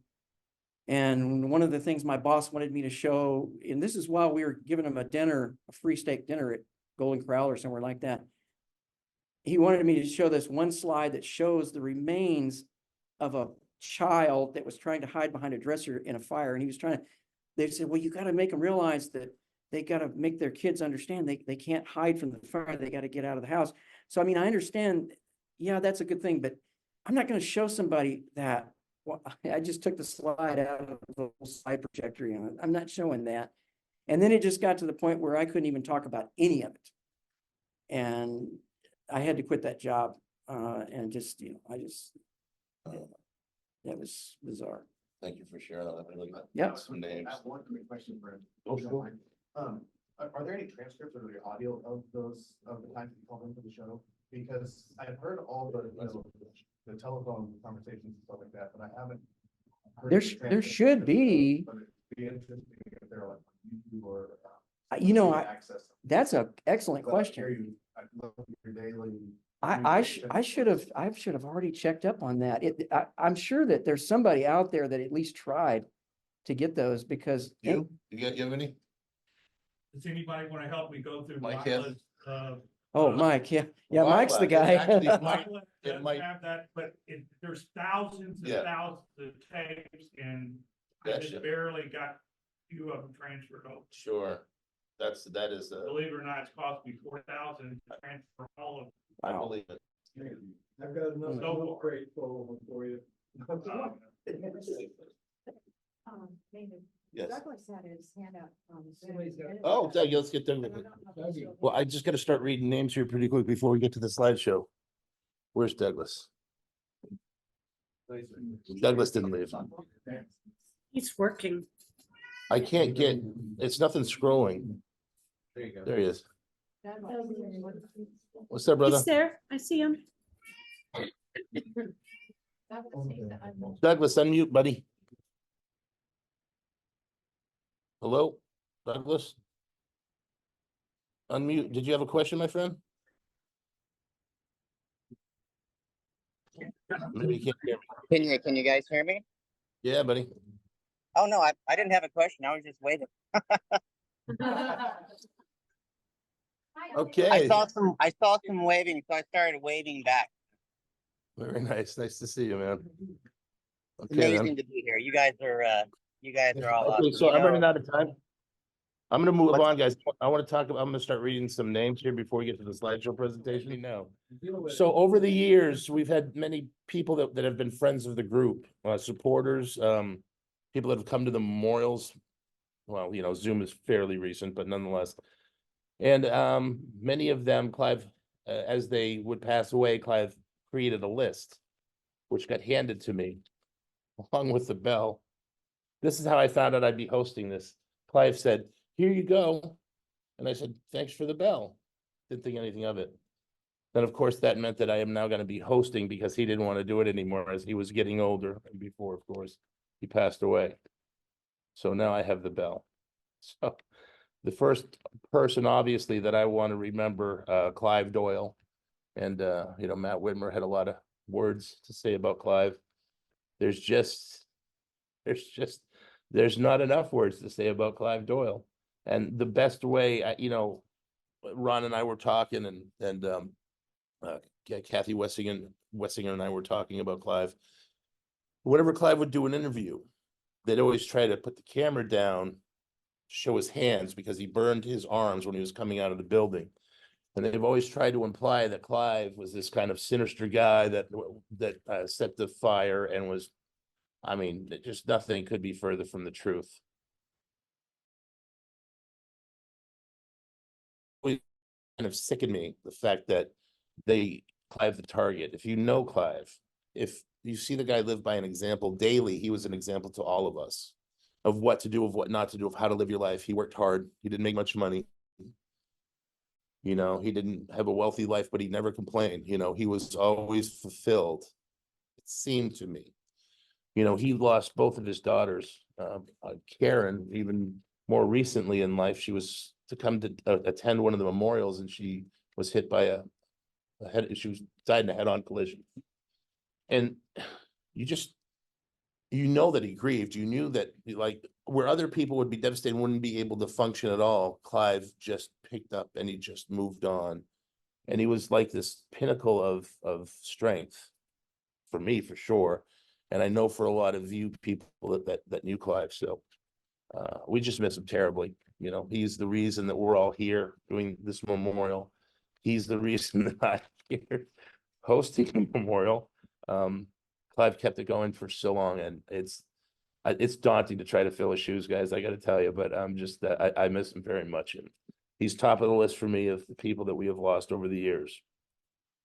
I want to give a shout out to Helen Marie Taylor, who died, I think, in 2022. She had the Waco Helen Taylor Museum, where we usually have the memorials. We've done the memorials there for years, ever since Charlie became unbearable and we were not really welcome out at Mount Carmel. We've been doing there at the Helen Taylor Museum, and I just really appreciate her allowing us to do that over all these years. So we remember her. I remember Steve Kreider Benjamin, who was in with the group for a while. He was a good friend. He died in 2021 of COVID. So that's, you know. Jamie Castillo, who died a few years back. He survived the fire. He came out. We went through the whole 51-day siege together. Jamie came out of the same hole that I did, or I should say, I followed Jamie out of the hole at the back of the building. And I was not indicted, and Jamie was. And Jamie ended up doing prison time. And he got out of jail and then died a few years later. So we miss Jamie greatly. In 2018, we lost Kevin Whitecliff. That was one of the guys that Wally had mentioned. And Kevin was, I just want to tell this brief story about Kevin because it's important. In every documentary that comes out, where they interview a lot of ATF and FBI guys, there's a few that are basically, you know, pretty one-sided that way.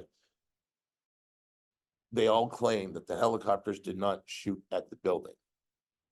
And so before we had to make the differential, well, are you talking about the mounted did they have mounted guns or guns on board? And, you know, this is the thing at the trial, there were no mounted guns on the helicopters, but we did find out that some of the agents did have firearms on board the helicopters. They claimed they didn't fire. Most of the agents claim to this day that the helicopters weren't close enough to the building to shoot at the building. I disagree. I heard them very close to the building. Kevin Whitecliffe was out at the back, and after the ceasefire, I went into the cafeteria area of the building. Kevin came in from outside, and he was shaken, and he was angry, and I said, wow, they started firing from the front. He goes, no, they didn't. They fired from the back. The helicopters came in firing. I said, dude, it sounded like it sounded like the shots started at the front to me from where I was. He goes, and he's yelling at me. He's like, I'm outside. I saw the helicopters come in and shoot into the building. And he was yelling. I mean, you know, someone's giving you the BS job. And you know, someone is, you know, this was someone who was just explaining his experience and you knew that it was true. And I always wanted to get Kevin before Kevin was living out of the country, I believe, for many, many years. But I always wanted to sit him down, do an interview and talk about that day. And I never had the opportunity before he died. Kevin died in I think it was a gas truck accident in 2018. In 2009, we lost Catherine Madison. I know we spent some time talking about Catherine in the past for sure. She was a pistol girl. Catherine didn't take no gump from anyone. She was something else, Catherine Madison. Jamie Martin, Sheila's boy, who survived and came out of Mount Carmel during the siege. He severely disabled. He passed on in 1998. And we remember little Jamie. And we got Wyla Lucas. And not last and certainly not least, Wyla Lucas, 2017. She was a friend from Henderson, Nevada, and she did so much with all of the survivors. I mean, she was down here every memorial. You know, I got to, whenever we were in her side of the world, we stayed with her. She always had a place for everyone in the community. Had a massive, like Mike Hansen has Wyla's collection, and he can't even get it all digitized. There's so much videotapes, audio tapes. She just recorded everything she could on what was happening. So she was a pretty special lady, and she's very missed. We have Larry Lucas on the list, who I personally didn't. Oh, Larry, okay, and I get it. Larry Lucas, Wyla's husband, who passed around as well. He was a funny guy, man. Great guy. Doyle Graham. It's on the list. Carol Doyle. Yeah, there it is. All I had to do is go down the next line. Okay. Carol Doyle Graham, 2019. Karen died right before the memorial. She was on her way to the memorial. It was the head-on collision. And this is someone my mother kept in great touch with, was next on the list. Mary Bell Jones in 2014 passed on. Of course, you know, it would be grandmother to Kevin and where is she? Where's Heather? She's, of course, oh, she's hiding back there. She is hiding too. She's hiding behind Heather. What are you? Okay. Anyway, so Maribel Jones was very close to Maribel. Mary Winborn, who was a good friend of the group's. Boy, spent a lot of time with Mary over the years. She's a beautiful, beautiful person. Edith Caprosi, McNulty. No, Edith Caprosi. I'm not familiar with. Connecticut. Mike McNulty in 2015. You know, the rules of engagement couldn't have been done without Mike McNulty and all the investigative work that he did. My favorite documentary on the subject of Waco is The Rules of Engagement. I still recommend it to people to this day. Ron Engelman, And I'm glad that we talked about Ron a little before. I had a clip I wanted to play. We would spend so much time doing the slideshow presentation, we didn't really have time to set up where I could play the clip through my phone, so it's not gonna work out this time, but I'll try to have it for next time. But, you know, Ron Engelman had the radio show, and he was just like, we wouldn't have known that Butch out there was trying to get in touch with us if it weren't for Ron Engelman, or we wouldn't have met Phil Arnold and James Tabor if it weren't for Ron Engelman. So just what a great man. And I know he had a lot of struggles for supporting us after, and I don't think he had a national show anymore after that. Nope. A lot of people, you know, a lot of you people out here, I'm sure you guys have had experiences in even being here, even supporting us in any way. I'm sure you've had some negative Nancy's in your family that have said things. I'm sure it's caused strife in your lives, and I apologize for that. But imagine what it's like on this end. So again, you know, I'd rather count my friends on one hand than have a million acquaintances who are stabbing me in the back when I'm not looking. So I know that these people here are real people, and we just love y'all. Thank you for being here. We got Pat Matriciano of Jeremiah Films. I met Pat with Dudley Goff way back. He was trying to get a documentary off the ground. We did early interviews with Jamie Casillo that have never been seen, that Pat gave me a copy of. Actually, Bullets Over Waco. Bullets Over Waco. I got an early interview with Paul Fatta. Where did Paul go? Did he just leave? So I got to tell this story, and I know we're getting close to time, but we got 6 minutes, 10 minutes. So there's Paul on this tape, and it's an interview with Paul, and they're interviewing him, and they say, "So Paul, why did you agree to this interview today? I mean, you know, it was hard to get an interview with you. Why did you agree to have this interview and talk about your experience in Waco?" And Paul, let's see if I can do it. But Paul goes, "Because y'all, you wouldn't leave me alone. You wouldn't stop calling me." That's it. And he says this in the interview. It's beautiful. It's classic. We're gonna have to make those available pretty soon. But there were just some stunning interviews from people I'd never seen. And you know what's funny? My interview, I did. Jamie did his interview separately. Paul did his interview separately. We all tell the same story about what it was like to live there.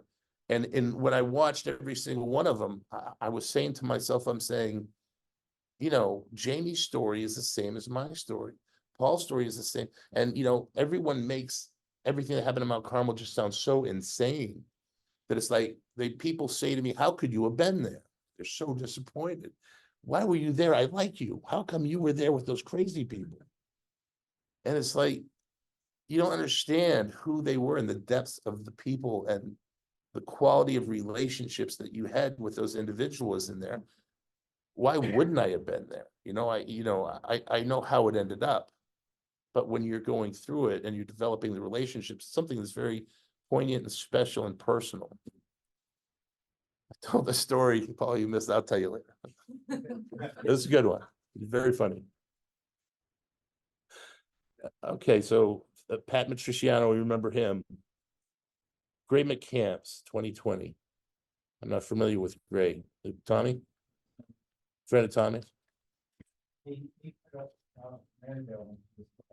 Oh, very nice. That's very nice. So, that's it. Yeah, I need a new list for sure.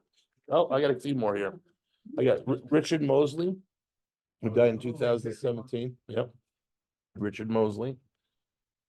Dewey Millay. Right? Remember Dewey, guys? What a guy, huh? Dewey, he put a lot of people up. Yeah. He was always trying to get you to eat better, and he was always so health conscious, the guy. He taught me everything he knew. Yeah. Roommates with him for years. Nice one. Dewey, great. Great guy. He died in 2009. We missed him. Edna Doyle. I know there was some words spoken about Edna earlier. Thank you, Dana. 2001. We lost. Gene Smith, Australia. Must have been one of. From Australia. Yeah. One of the original branches. Grace Adams. Yes, I From knew you were New gonna say something Zealand. from New Zealand. Yeah, yeah, No, 2021. And George Pulliam helped build the chapel. Oh, wow, nice, George. Well, yeah, dude, that's amazing. Well, we thank George for his time, and he is missed. I'm not done yet. We got Bonnie Hall, 2009. And we told some, Roger, he didn't know, he can't make it, that's right. I told a little early the story, and I just want to reiterate this because it was so powerful for me to know this. That when Roger saw his mother for the last time, he said that she was so at peace, that he had never seen her so at peace. And this was hours before she went into the house where her sister killed her. Her sister, who had a mental illness, schizophrenia, ended up taking Bonnie's life. But to know that there was some kind of peace on her right before it happened, I hadn't heard that before last night. And I'm just very happy that that she had found that, or God had given that to her. I thought it was just very, very poignant. Anyway, what was the last name you wanted to add, Ron?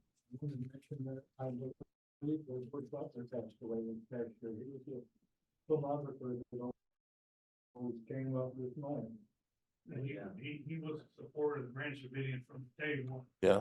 And also, what about Randy Weaver, General Pardon, Ramsey Clark, Yeah. Roy, which was Bonnie's husband. Sure. Uh, Thanks for mentioning them. and Bob Hooper, he was one of the head carpenters that built Mount Carmel. Yeah. Let's add those names to the list for next year. So get with me on that. As if we haven't seen a few, yeah. And what about Gordon O'Bell? Gordon Novell passed away a few years back too, yeah. Gordon's still with, In attitude? Yeah. That's for sure. In attitude. Yeah, they're doing a book about him. Yeah, it's gonna be interesting. You're writing a book about Gordon? I'm not, somebody is, they got in touch with me. Yeah, that's a good idea. All right, so we have 5 minutes before it's two. The fire began at 2:06, 2:07, so we, 12, yeah, I'm sorry, that's what I meant, 12:07. So anyone who wants a quick bathroom break, let's do that, take 5 minutes before we start doing the slideshow presentation. Because we won't be pausing for that. You two at home there on the Zoom, if you all have to use the little boys and girls room, this would be the time. Yeah, man, we definitely want to. Hello, everyone.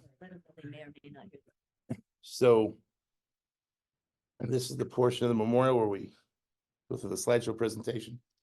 And we see the people individually, talk a little bit about them. And then Dana here to my right is going to ring a bell. It's a Buddhist bell. And so we ring a bell for every name. Now, last year, there was some problem with people on the Zoom hearing the bell. The computer may cancel that out. So I am sorry if that occurs. Just know that for every name, there is a bell tone being rung. So this is the original and complete list of those that died on February 28th and April 19th. Okay, I can scroll. That's interesting. Sorry, guys, I'm still learning this. Okay, our first name, Winston Blake. He was British, age 28. He died on February 28th, 1993. That was the initial BATF raid. He was engaged to Beverly Elliott, who was killed on April 19th. He was shot from helicopter fire into his room and buried during the siege in the storm shelter. And Winston was right after the ceasefire. As I was going down the hall, I noticed some water pouring out from the room he was in. And I opened what was a blanket over the door, and I saw Winston's body laying there. So I actually saw him. And he wasn't moving, and it was just water coagulating with blood. And I just, I knew that Winston I just knew he wasn't alive. I could just tell by looking at him. And I just kept on going. This was my first dead body, and it was something you never forget. What's it, Blake?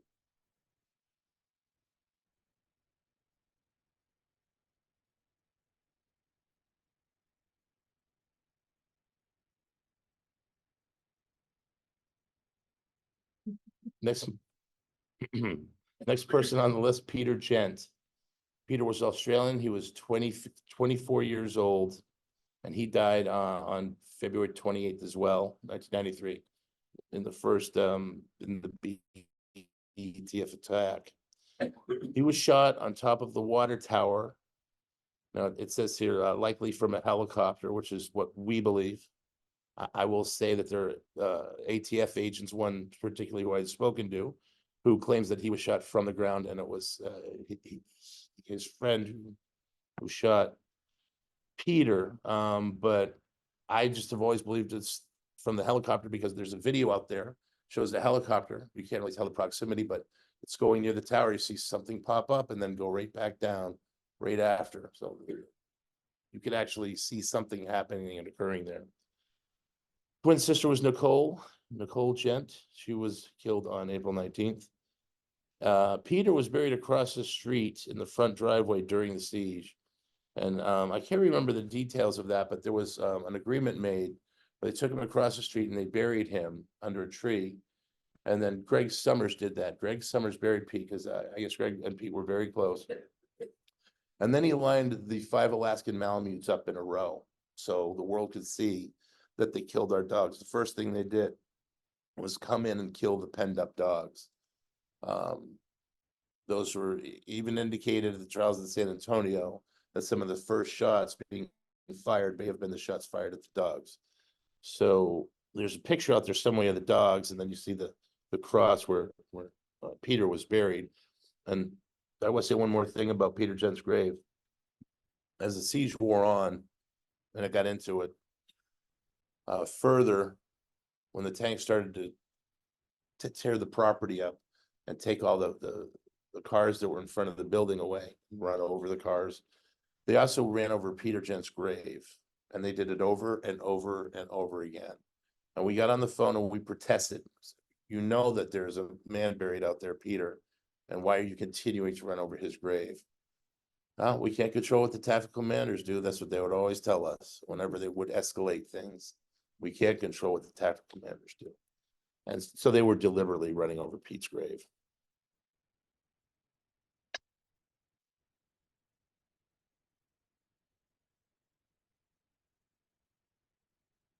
Next name on the list is Peter J. Hipsman. Peter was American. He was 28 years of age, and he also died on February 28th during the initial BATF attack. Peter was from Hawaii, a good friend with Paul Fatta of the group. He was shot above the gym on the dog run. So he was on the dog run of the gym, which would be the back of the building. And he was buried during the siege in the storm shelter. That's where a lot of the bodies were buried initially, because it was the safest place to put them, was underground and away from the building. Peter Hipsman.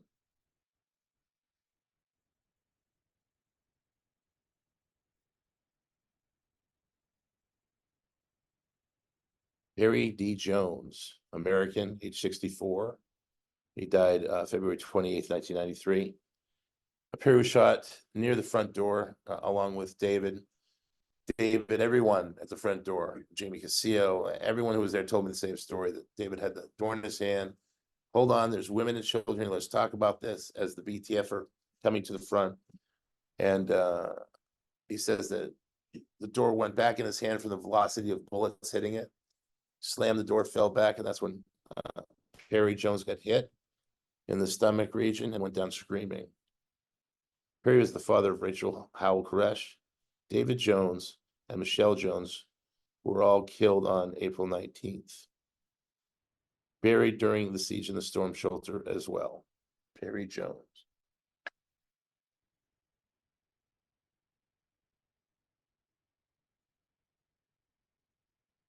We have Michael Schroeder, American, age 29. Michael died on February 20th, 1993.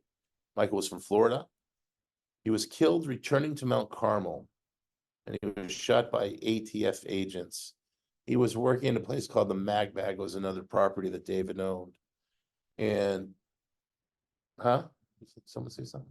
Anyway, he was shot by ATF agents. He was trying to sneak back onto the property. He wanted to get to his wife and his kids that lived out there at Mount Carmel. And somewhere near the side of the property, as he was coming in, encountered the ATF. They shot him several times. But for us, the most disturbing bullets that were found from his autopsy report were, I think it was 2 strikes to the back of the head. So Michael was killed execution style. So close range, very close range. Father of 1 son and 3 stepchildren. His wife was Kathy, who exited Mount Carmel during the siege. Michael.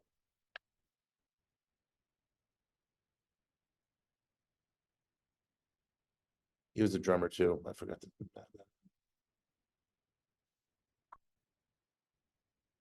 Jadine Wendell, American. She was age 34. Died on February 28th, 1993. She was from Hawaii, mother of 4 children, sent out during the siege, shot in her 2nd floor bedroom. She was buried during the siege in the storm shelter as well. Jadine Wendell. Here's law enforcement. So we also honor the 4 ATF agents that died that day. Conway LeBlue, American ATF agent, his age was 30, died on February 28th, 1993.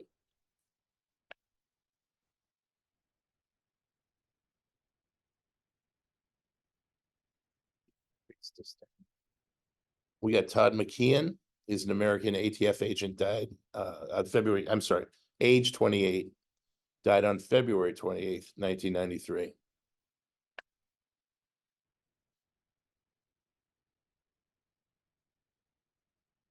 Robert Williams, American, ATF agent, age 26, died on February 28th, 1993.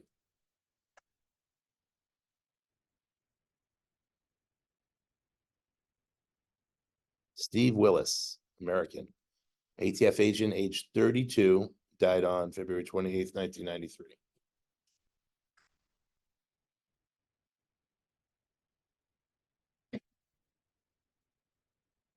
Kathy Andrade, American, age 24, died April 19th, 1993. Argentinian background. Her baby was Chanel, and sister Jennifer were also killed on April 19th. I just want to say something about Kathy Andrade before we move on. One of the most intelligent people I've ever met. She asked the greatest questions in the studies.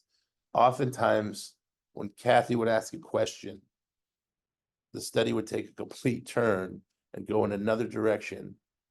And the information that you would get was just phenomenal. She asked things and perceived things that other people just don't see around them at all. She was an amazing woman. I want to tell this one story. When she first met David, she told me the story personally. When I said, "Why are you here?" I was just coming in, and she told me her story. When she first met David and she was going through the scripture and she was trying to figure out who this guy was, what this message thing was all about, and why would she want to come and live in Texas when she's living quite comfortably in California? And she said, she was driving down the freeway in California, and she said, "Give me a sign, God. If I'm meant to be at this place and go and live in Texas, give me a sign." And at that moment, she said her car flipped over on its own. And she survived the accident, but the car just flipped over. She didn't hit anything. And she said she knew that was the sign she had literally just asked for. So I don't think I've ever shared that story. Kathy Andrade.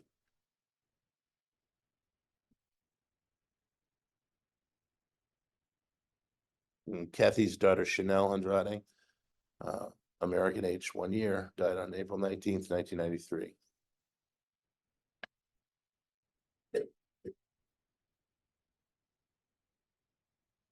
Jennifer Andrade, American, age 19. This was his sister, Kathy's sister.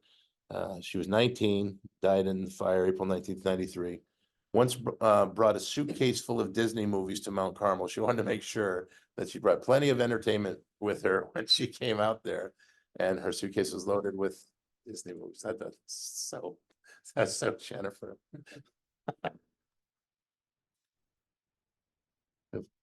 Ulrich George Bennett, a British, age 35, died on April 19th, 93. He helped supervise some of the construction of Mount Carmel.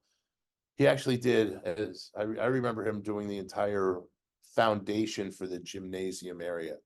And he just, I guess he understood the carpentry in a very intimate way and helped create the building that you all had seen on the television. Everyone called him Rick.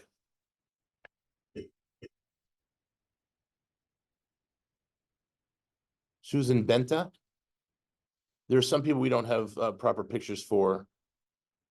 So Matt out and did a rubbing at the gravesite. Susan Benta, British, age 31, died April 19th, 1993. She was of Jamaican descent.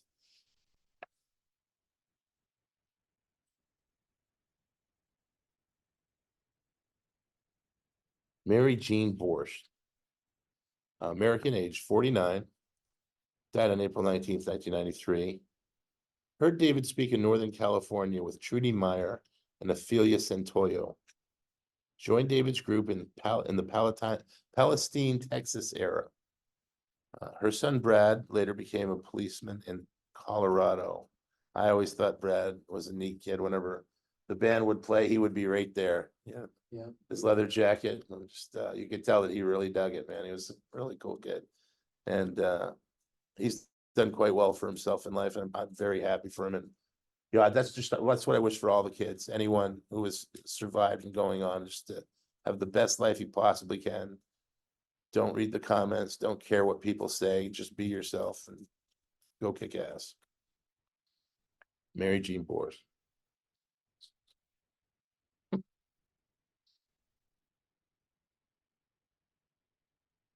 Pablo Cohen, my buddy Pablo. He was well, I remember, so we did a lot of jamming with this guy. Bass player, guitar player, bass player, absolutely. So Pablo was Israeli, age 38. He died in the fire April 19th, 93. He was from Argentina, but he met David in Israel. He was Jewish, and he could read fluent Hebrew. So he was given a bass guitar and joined David's band. David had met him, and I guess he had fallen on hard times and he had to sell his bass. David felt bad for him and bought him a brand new bass. And then he ended up listening to Dave and coming over and studying and adopting the Seven Seals as being his group and what he wanted to learn. And he joined the group.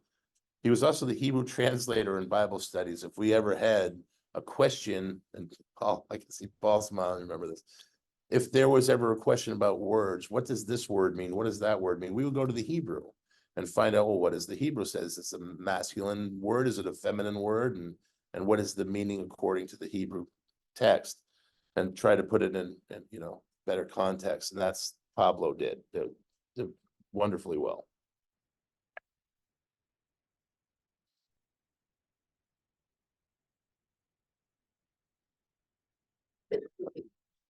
Okay, here we go.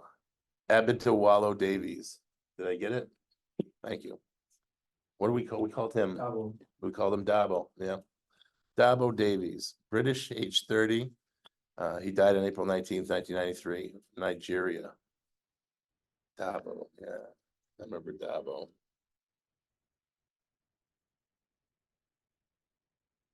Sherry Doyle, American, age 18, died April 19th, 1993. Clive's youngest daughter. Spent much of the siege in the chapel with Clive and Marjorie Thomas. This is Sherry's Bible. My whole life, ever since this happened, I've been looking for a Bible with one of the survivors that has notes in it. The FBI took all of them, or they burnt in the fire.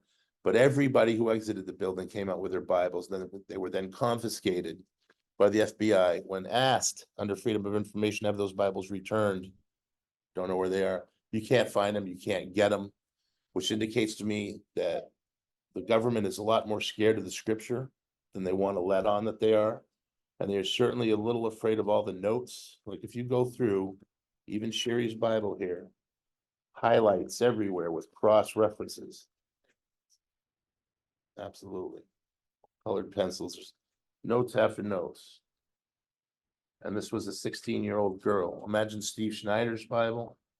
Some of these Bibles at the 1-inch wide margins filled with cross references and I'd like to have all of these I could possibly find, but this is one that exists. It's Sherry Doyle's Bible. So she was 18, died on April 19th. Clive Doyle's youngest daughter, and spent much of the siege in the chapel with Clive and Marjorie Thomas.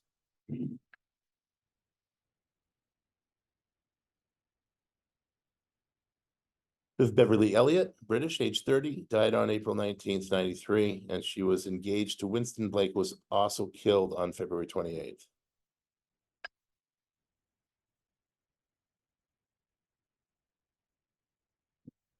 Doris Fagan, British, age 60.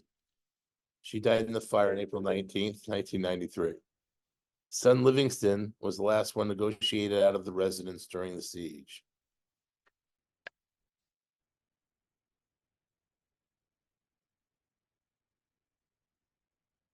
Yvette Fagan, British, age 32, died April 19th, 93. Mother of two children sent out during the siege. Mother-in-law Doris was killed on April 19th. Husband Livingston, who was the last one negotiated the residence, he did some time in prison for February 28th, and ended up after his release in England, where he lives today. Yvette.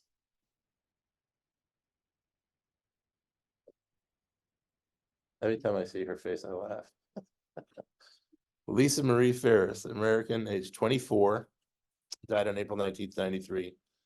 She met David in a music store in California, and she was definitely like kind of like the local rocker chick. We loved great music. You know, we always talk about the 80s hair band metal stuff that we liked, and she once told David, I guess David was kind of going through a rut or something. He wasn't really that confident. She goes, "Don't you believe your own message, dude?" Lisa Ferris.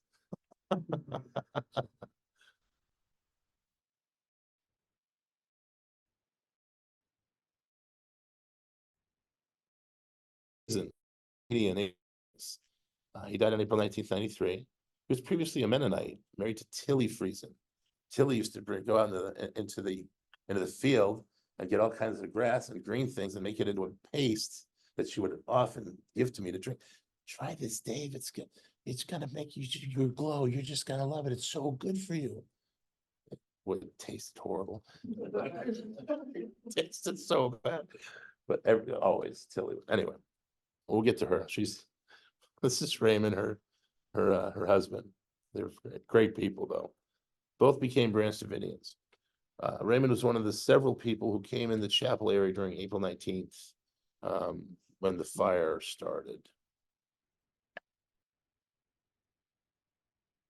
Sandra Hardile, British, age 27. She died on April 19th, 1993. Sandra was of Jamaican descent.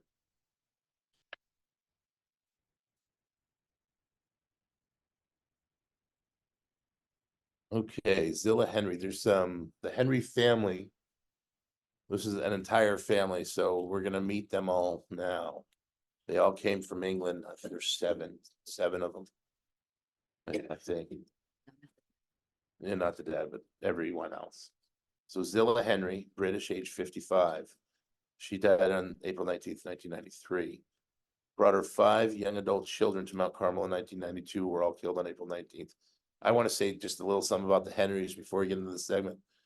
I believe several of them were Bible students, and they were going to further their careers. They were going to higher education for scripture. They wanted to be ministers. And very, very smart family, but all very devoted to scripture and really wanted to know what it really said. And they amongst others told me the same thing when I met them.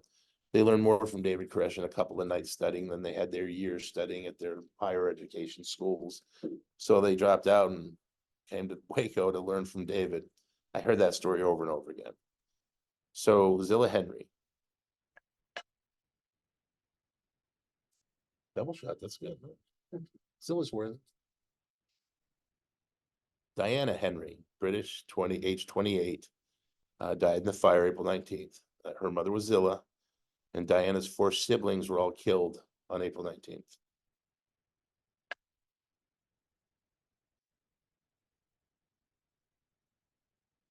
We have Stephen Henry, British, age 26, died on April 19th, 93. Mother Zilla Henry and Stephen's 4 siblings were killed on April 19th.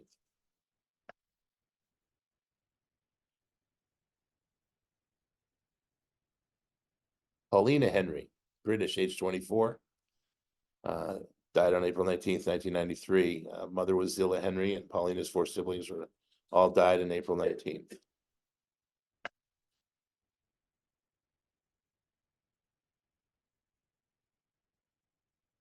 Philip Henry, British, age 22, died April 19th, 93.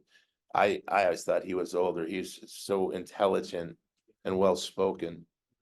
He didn't seem like someone as young as 22. And a lot of the people there seem so much older to me.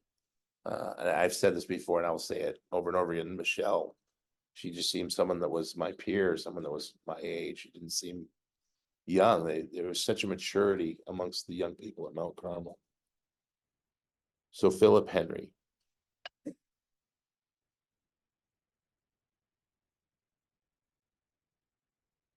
Vanessa Henry, British, age 19. She died in the fire on April 19th. Her mother, Zilla Henry and Vanessa's 4 siblings were all killed on April 19th as well.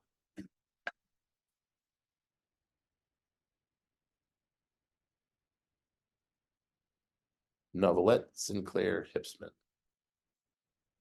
Canadian, age 36, died on April 19th, 93. She's from Montreal, spoke French, met Clive Doyle in 81 in Canada, studied with Lois Roden. That's always interested me when they had studied with Lois before David took over. Friends and work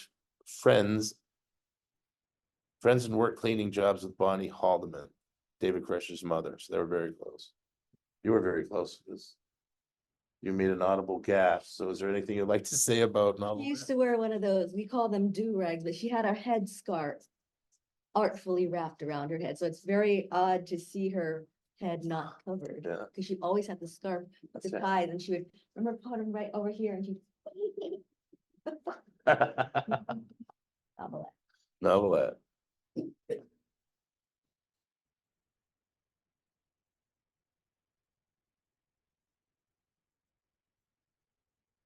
Okay. Oh, there we go. Floyd Outman. Floyd had been around for a long time there. He went through the we were talking with Paul Fatta earlier about the back in 85, I'm gonna leave it at that. Floyd Outman, American, age 61, died on April 19th, 93. Now, Floyd came from New Bedford, Massachusetts, with 2 busloads full of people that were all interested. Him and his best friend, Stan Silva, ended up staying in the group for many, many years. Floyd was a boxing, I don't know if he was a champion, but he was definitely he boxed, I think, semi-professionally for a while. And he would often try to show me moves, which it ended up in me feeling pain, of course. Yeah, very big guy. You go to shake your hand, he tried to break it every time. So it's like you had to do hand exercises just to prepare for Floyd walking into the room. What a character that guy was, though. But you know what? He was the brother guy. Hey, brother, what are you doing, brother? I love you, brother. And that was Floyd all the time with everyone he'd ever met. He was just, no matter what, he was enthusiastic, positive, loved everyone. And he's just, I don't know, he was a great person. I really miss Floyd. He was in the chapel on April 19th, so he was one of the bodies found in the chapel area.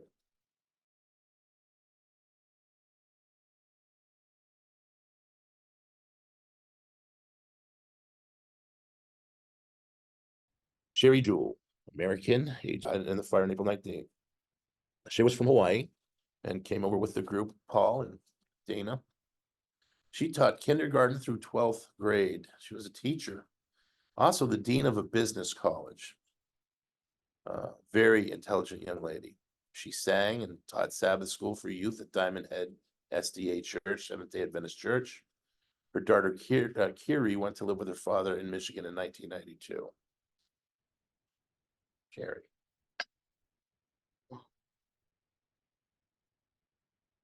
That one probably canceled. David M. Jones, American, age 38, died in the fire April 19th. Eldest son of Perry Jones. He was the mailman who learned of the impending raid on February 28th. Dad and sisters, Rachel and Michelle, were all killed, and well, they all died on April 19th. He was a wonderful father to Mark, Kevin, and Heather, who were all negotiated out during the siege. And the kids love and miss their dad very much.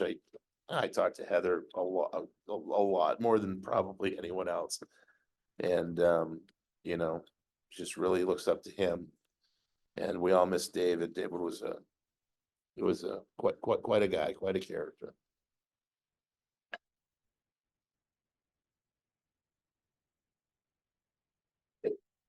David Koresh, American, age 33. He died on April 19th, 1993. The original name was Vernon Wayne Howell. Visited Mount Carmel in 1991 to study under Lois Roden. Became leader of the Branch Davidians from 1994 to 1993. That's what I meant. It's actually written. Thank you. Yeah. From 1984 to 1993. He was a musician, a mechanic, carpenter, and taught the Seven Seals.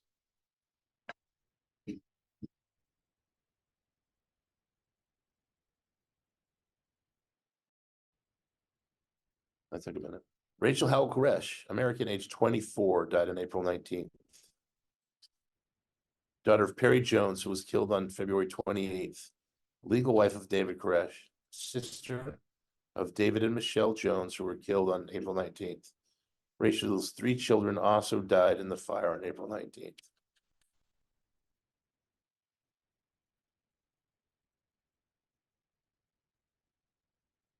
Cyrus Howell, American, age 8. He died in the fire April 19th. Oldest child of David Koresh. Mother Rachel Howell Koresh and his 2 younger sisters were killed on April 19th.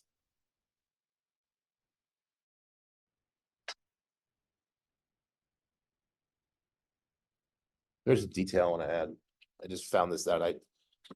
Talking to Roger last night, and I didn't realize this, and I wasn't going to mention it because it's a little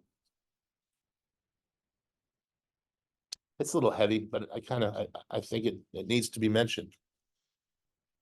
He and his sister, who we're going to meet here in a minute, Star, when their bodies were found, they were clutching each other so closely that they couldn't get them apart.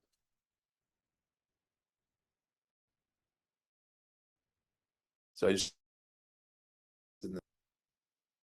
after went through the building to the concrete bunker to put such an amazing amount of CS gas in all space with women and children huddled together for their lives. And all they had was each other to hold on to. I just want you all to think about that for a minute. When you think about Cyrus.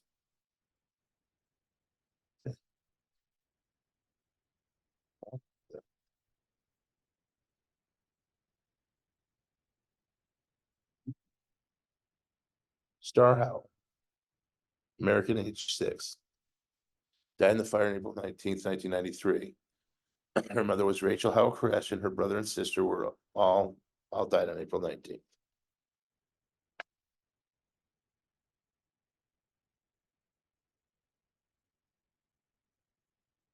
Bobby Lane Koresh, age 2, died in the fire April 19th. Her mother, Rachel Howell Koresh, and her brother and sister were all killed on April 19th.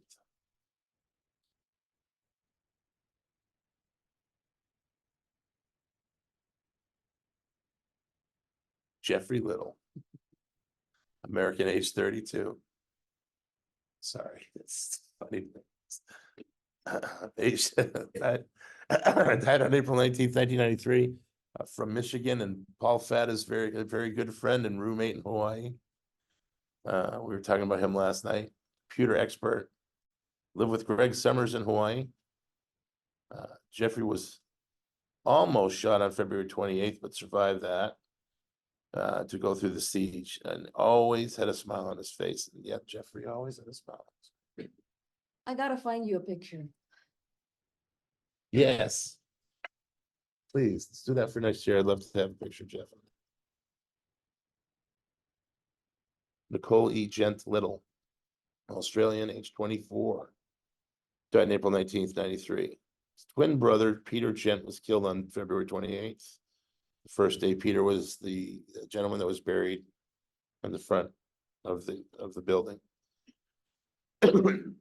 Married to Jeff Little, who was killed on April 19th. Mother of Dalen and Pages, who died on April 19th. Nicole's unborn baby also died on April 19th.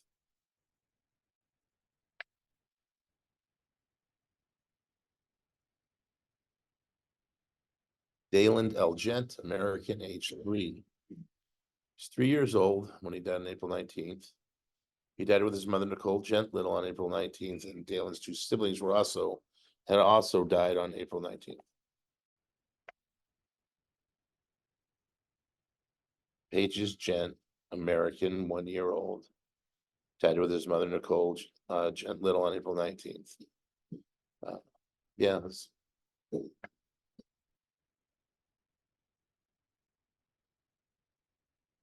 Unborn baby Gent. It says on the gravestone, aborted fetus Gent, because of the heat of the fire. Many of the mothers that were pregnant had miscarriages too.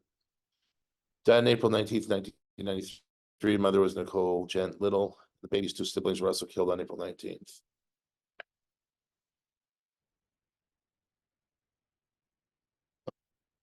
Livingston Malcolm. We got to find this guy. This cat's picture too, I'm telling you. Stone. We called him Stone. The t-shirt with his cousin. Yeah. So when I met this guy, he showed me a picture of this incredibly large family. And he goes, "That's Bob Marley." That was the singer Bob Marley. And he goes, "That's me." So he was one of the cousins of Bob Marley, and he was in the family picture. And Wally, I'm telling you, Wally, Yeah. you have to help me carry this log, Wally. It's just what he was like. He was a funny individual. He wore this t-shirt, and it says, "I'm," and then he had a square cut out of the t-shirt, and then under it says, "You wouldn't understand." And I'm like, what the hell does that mean? He goes, "I'm black, you wouldn't understand." I'm like, "Oh."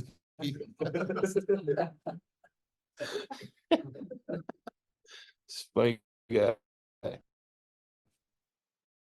One of the 10 and on April 19th, and cousin of Stone. I wouldn't understand. You're right, Livingston. Okay, Diane Martin, British, age 41, but died in April 1993. Had traveled to Texas several times to study with David.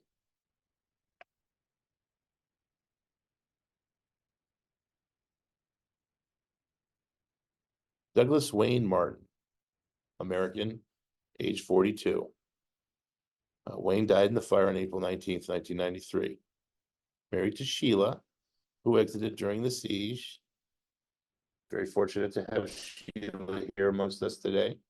Had 7 children. 4 died on April 19th. He's the one that called 911. Sorry, He called, different media.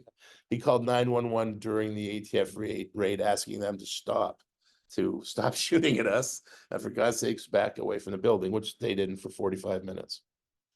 He was a Harvard-educated attorney and law school librarian, and he had a law practice in Waco. He had a lot of ties here within the city of Waco.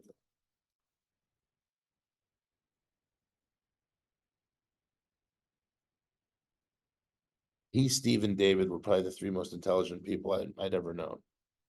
I just wanted to add that. And Jeff. Wayne Joseph Martin, American, age 20, died in April 1993, son of Douglas Wayne and Sheila.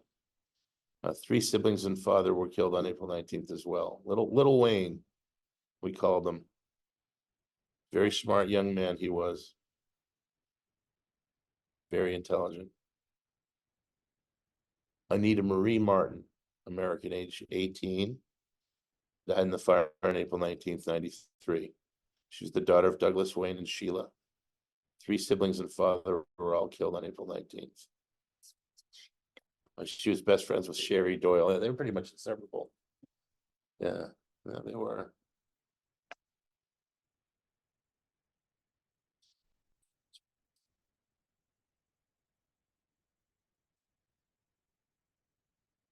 Yeah, you've been invited to the party. Okay. Okay, guys. Sheila Renee Martin, American, age 15, died on April 19th, 93. Daughter of Douglas Wayne and Sheila Martin. Three siblings and father were all died on April 19th as well. Sheila.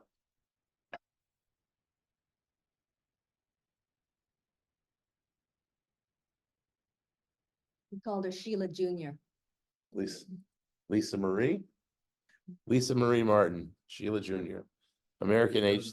No, we called Sheila. Oh, Sheila. Jr. Well, of course. Well, you're late. Let's go. Okay, hold on. Sheila Jr. Lisa Marie Martin. American, age 1990. Daughter of Douglas Wayne on April 19th.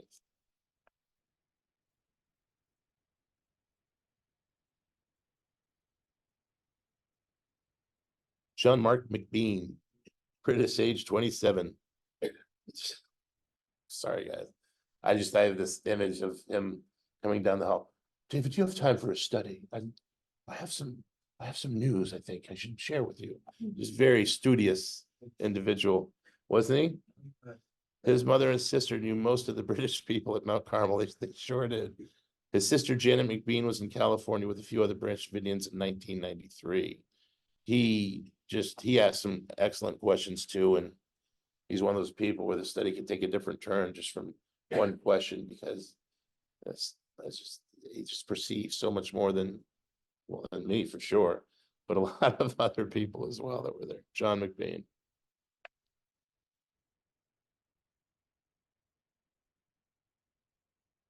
Bernadette Monbelly, British, age 31. Look at that smile. Died on April 19th, 93. Friends with John Mark McBean's family. Always had a smile on her face like that. Just, I don't know, one of a kind, really. Bernadette Monbelly.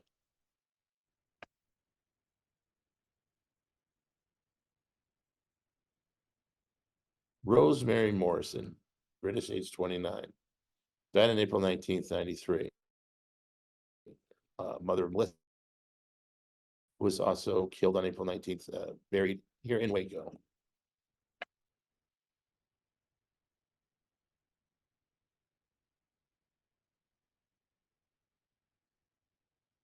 Melissa Morrison, British, age 6, died on April 19th, 93.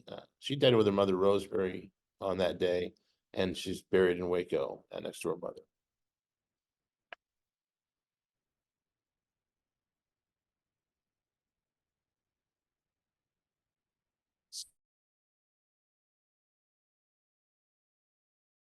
British, age 29, April 19th, 1993.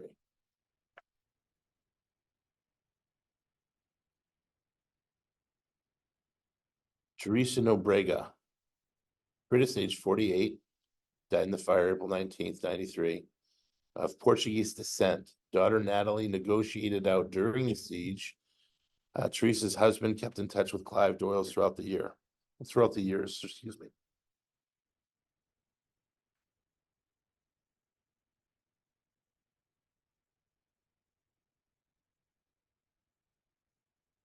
James L. Riddle, American, age 32, died in the fire April 19th, 93. Jimmy, we called him, I'm sorry, from North Carolina. He was great friends with Clive Doyle and Bonnie Haldeman. His sister Rita Riddle came out during the siege. His niece Misty Ferguson was badly burned in the fire, but survived it. She was one of the 9 fire survivors. James Riddle.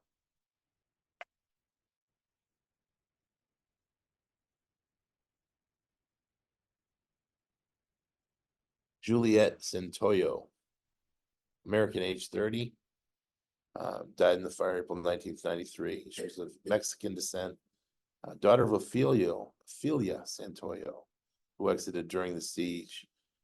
Her 5 children also died in the fire on April 19th. I got tape of Juliet. I want to play it, but we didn't really have a mic set up or a proper way to do it where everyone can hear it because it's kind of grainy. But she's talking to one of the negotiators, and he's trying to get her to come out. She's saying, why would I want to come out? You guys shot at my little girl who was in the window, and I had to grab her when you first came in on February 20th. Why would I go out to you? And the tape goes on, and she says, we know you're going to bring tanks in here and destroy this place. And they're like, we're not going to do that. We would never do that, the negotiator says. And she's like, you're going to bring tanks in here and you're going to kill us. You're going to run us over with tanks. And again, the negotiator is, we would never do that. We just want you to come out. And of course, they came in with the tanks and destroyed the building and started running people over. So she was right. I'll have to get that to enhance it where everyone can hear it because it's a pretty powerful tape. Julie.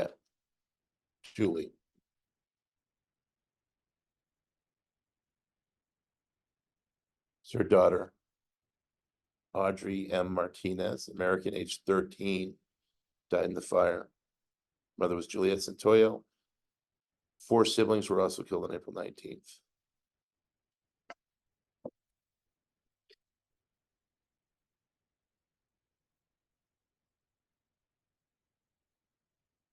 Abigail Martinez, American, age 11, died on April 19th, 93.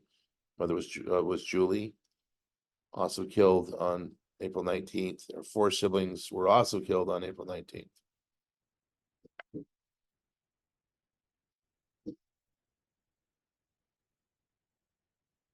Joseph S. Martinez, American, age 8, died in the fire on April 19th. Mother was Juliet Santoyo, and 4 siblings who were also killed on the same day.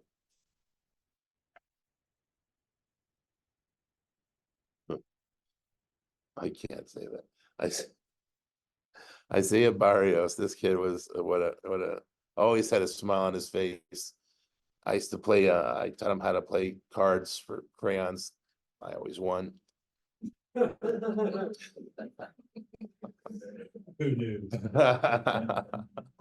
I always had the most crayons at the end. Isaiah was what a little kid. He was so cute, man. He was just a charmer. He was a charmer. This kid. Anyway, I spent a lot of time with him and his brother. American, age 4, died on April 19th. Mother was Juliet Santoyo. 4 siblings were also killed on April 19th. Isaiah. Yeah, I know. I didn't. His nickname was Taco. Cute kid. Crystal Barrios, age 3, died April 19th, 93. Mother was Juliet Santoyo, and her 4 siblings were also died on April 19th. Crystal. for those of you, if some of you have heard the video, she's the one that said, "Are you gonna come in here and kill me?" And then the negotiator says, "No, we're not gonna come in and kill you." And she's like, "You're gonna come in and kill me?" So I know a lot of people have heard that tape. This is the little girl that said it.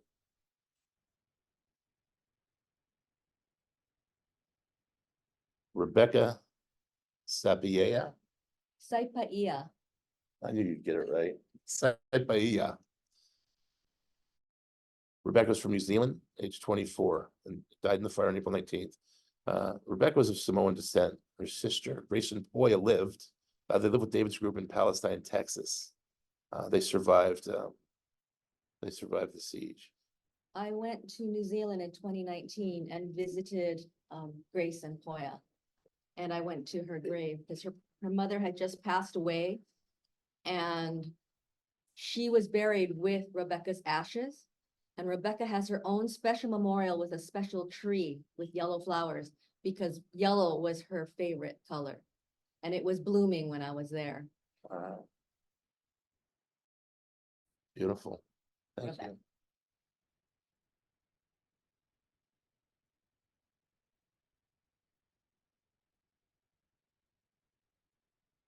Steve Schneider, ladies and gentlemen. American, age 43. Best talker I've ever known in my life. He could sell you shoes if you didn't have legs, this guy. American, age 43. Died in the fire, April 19th. Steve was from Wisconsin. I'm still in touch with his sister Sue, now lives in South Carolina. Oh, hey, I gotta tell you, I got a lot of things to tell you about the Illuminati. Let's talk about the Illuminati. And he just go on for, oh, hey, you're gonna love this. So that was Steve from Wisconsin. He met David Koresh in Hawaii. Also a member of the Diamond Head SDA Church. Paul Dana, religious studies major at the University of Hawaii. Joined David's group during the Palestine, Texas era. And he negotiated with agents during the siege. He was also David's right-hand man. He's the reason that we had a lot of music equipment because somehow he could negotiate getting everything 10% over cost. Crazy, but he had the gift of gab. That guy right there is amazing. Steve is very missed. Steve Schneider.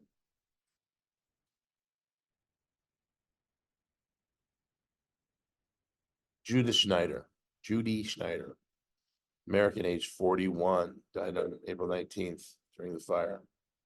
Wounded on February 28th in her hand, her finger.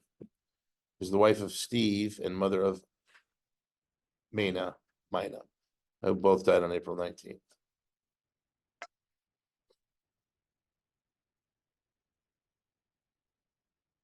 Mina Schneider, age 2, died April 19th, 1993. Died with her mother Judy in the fire.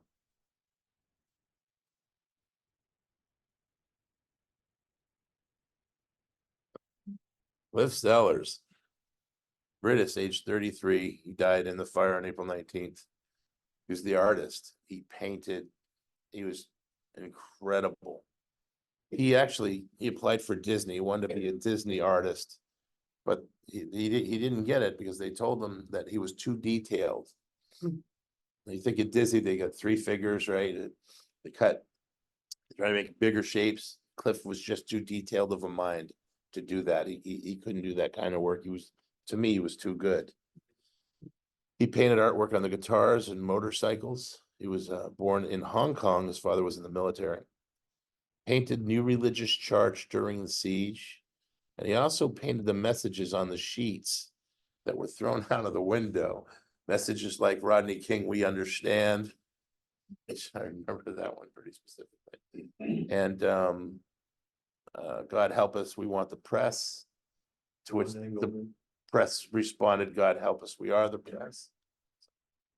He did, yeah, he was a incredible person. I loved talking to Cliff and spending time with him and just watching his artwork. He had a little cartoon thing he came up with called Ernie the Egret, which I think probably translates better in Europe than here for some reason. But he had all these little egret characters that would fly around. Ernie. Cliff Sellers.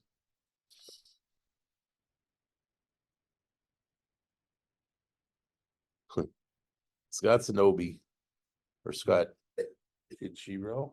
Kojiro. Thank you. You do it. Just say the name. Scott Kojiro Sonobe. Oh, that's beautiful. She got the accent down and everything. That's Hawaii, that's why. Sorry, now I want to laugh for a minute. Wait a minute. Scott, Sonobe, American, age 35, died on April 19th, 93. Japanese American, worked for a company that transported disabled people to Hawaii. His father once came to Waco to thank David Koresh for straightening his son's life out. You remember that, Paul? He's married to Floresita and father to Crystal and Angelica.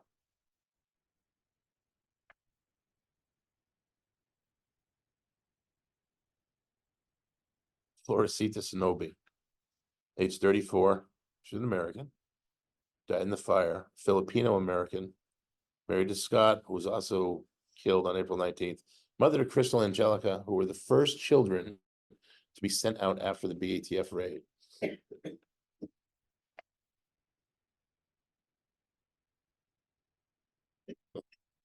Gregory A. Summers, American, age 28. He died in the fire on April 19th, 93. Greg is from New York, married to Aisha Guyarfis. He worked with Judy Schneider. Very good friends with Peter Hipsman. Peter and Greg had a comedy routine that they often performed for talent shows, things that we did. They were very funny. Greg, I mentioned Greg earlier. He was the guy that went on the other side of the road and buried Peter Jen and lined the dogs up so that the world could see what they had done to our animals. Greg Summers.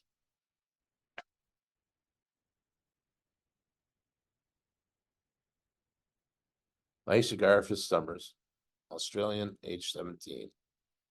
She died on April 19th, 93, as of Hungarian descent. She came to Texas with brother Oliver, who exited during the siege. Mother of Startle, an unborn baby who died on April 19th.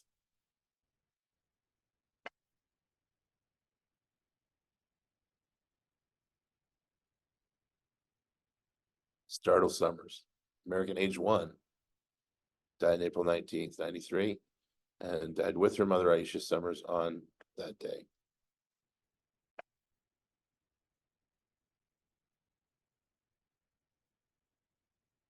Unborn baby, Guyarfis Summers, American. Died April 19th, 93, with her mother, Aisha Guyarfis Summers.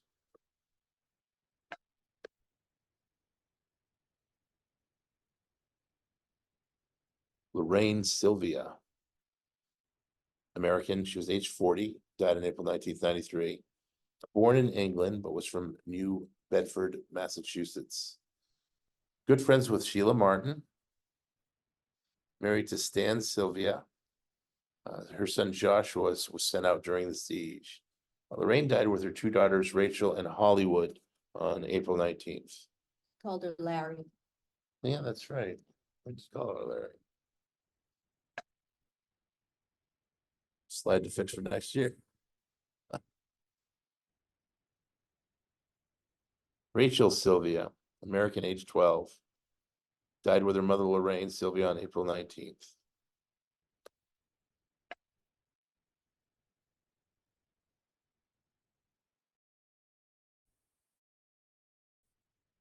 Sylvia, American, age 1. Died with her mother Lorraine Sylvia on April 19th.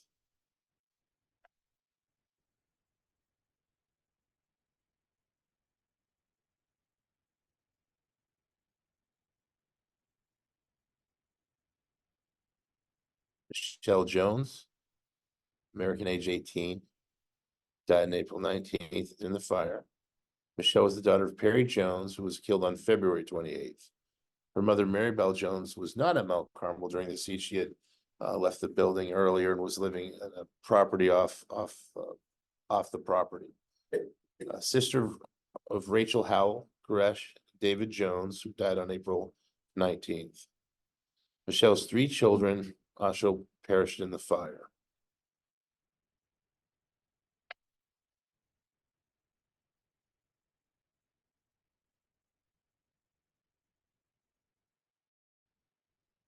Serenity C. Jones. American, age 4. Died with her mother, Michelle Jones, on April 19th, 1993, during the fire.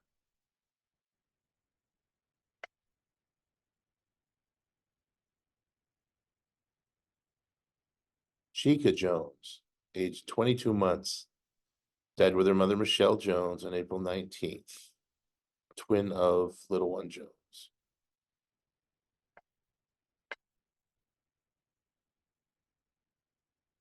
Little one Jones, 22 months, died with her mother, Michelle Jones, on April 19th with Chica.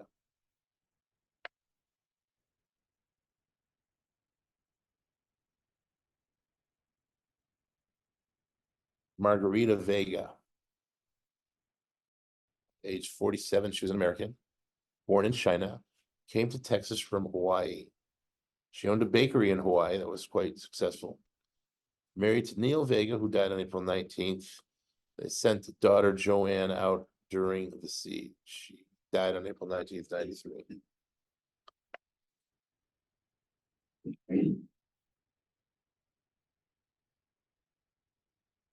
Neil Vega, American, age 38, died on April 19th. Of Samoan descent, he was born in America when parents were traveling. He played guitar in David Koреш's band. That must have been early. Buried in Auckland, New Zealand.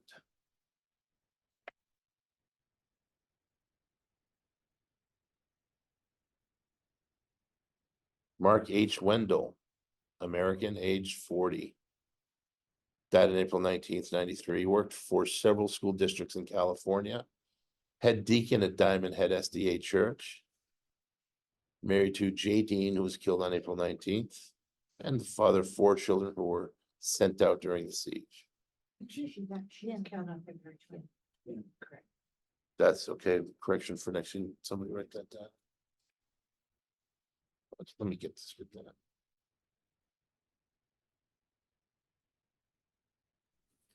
What was the correction? I didn't hear that, Dave. The correction was, what was the correction? That J. Dean, his Oh, wife, yeah. J. Dean, died on February 28th, not April 19th. Married to J. Dean, who was killed on April 19th, is what we have. We just got to change it to February. Yeah, okay, yeah, I thought I mentioned that one last year. Okay.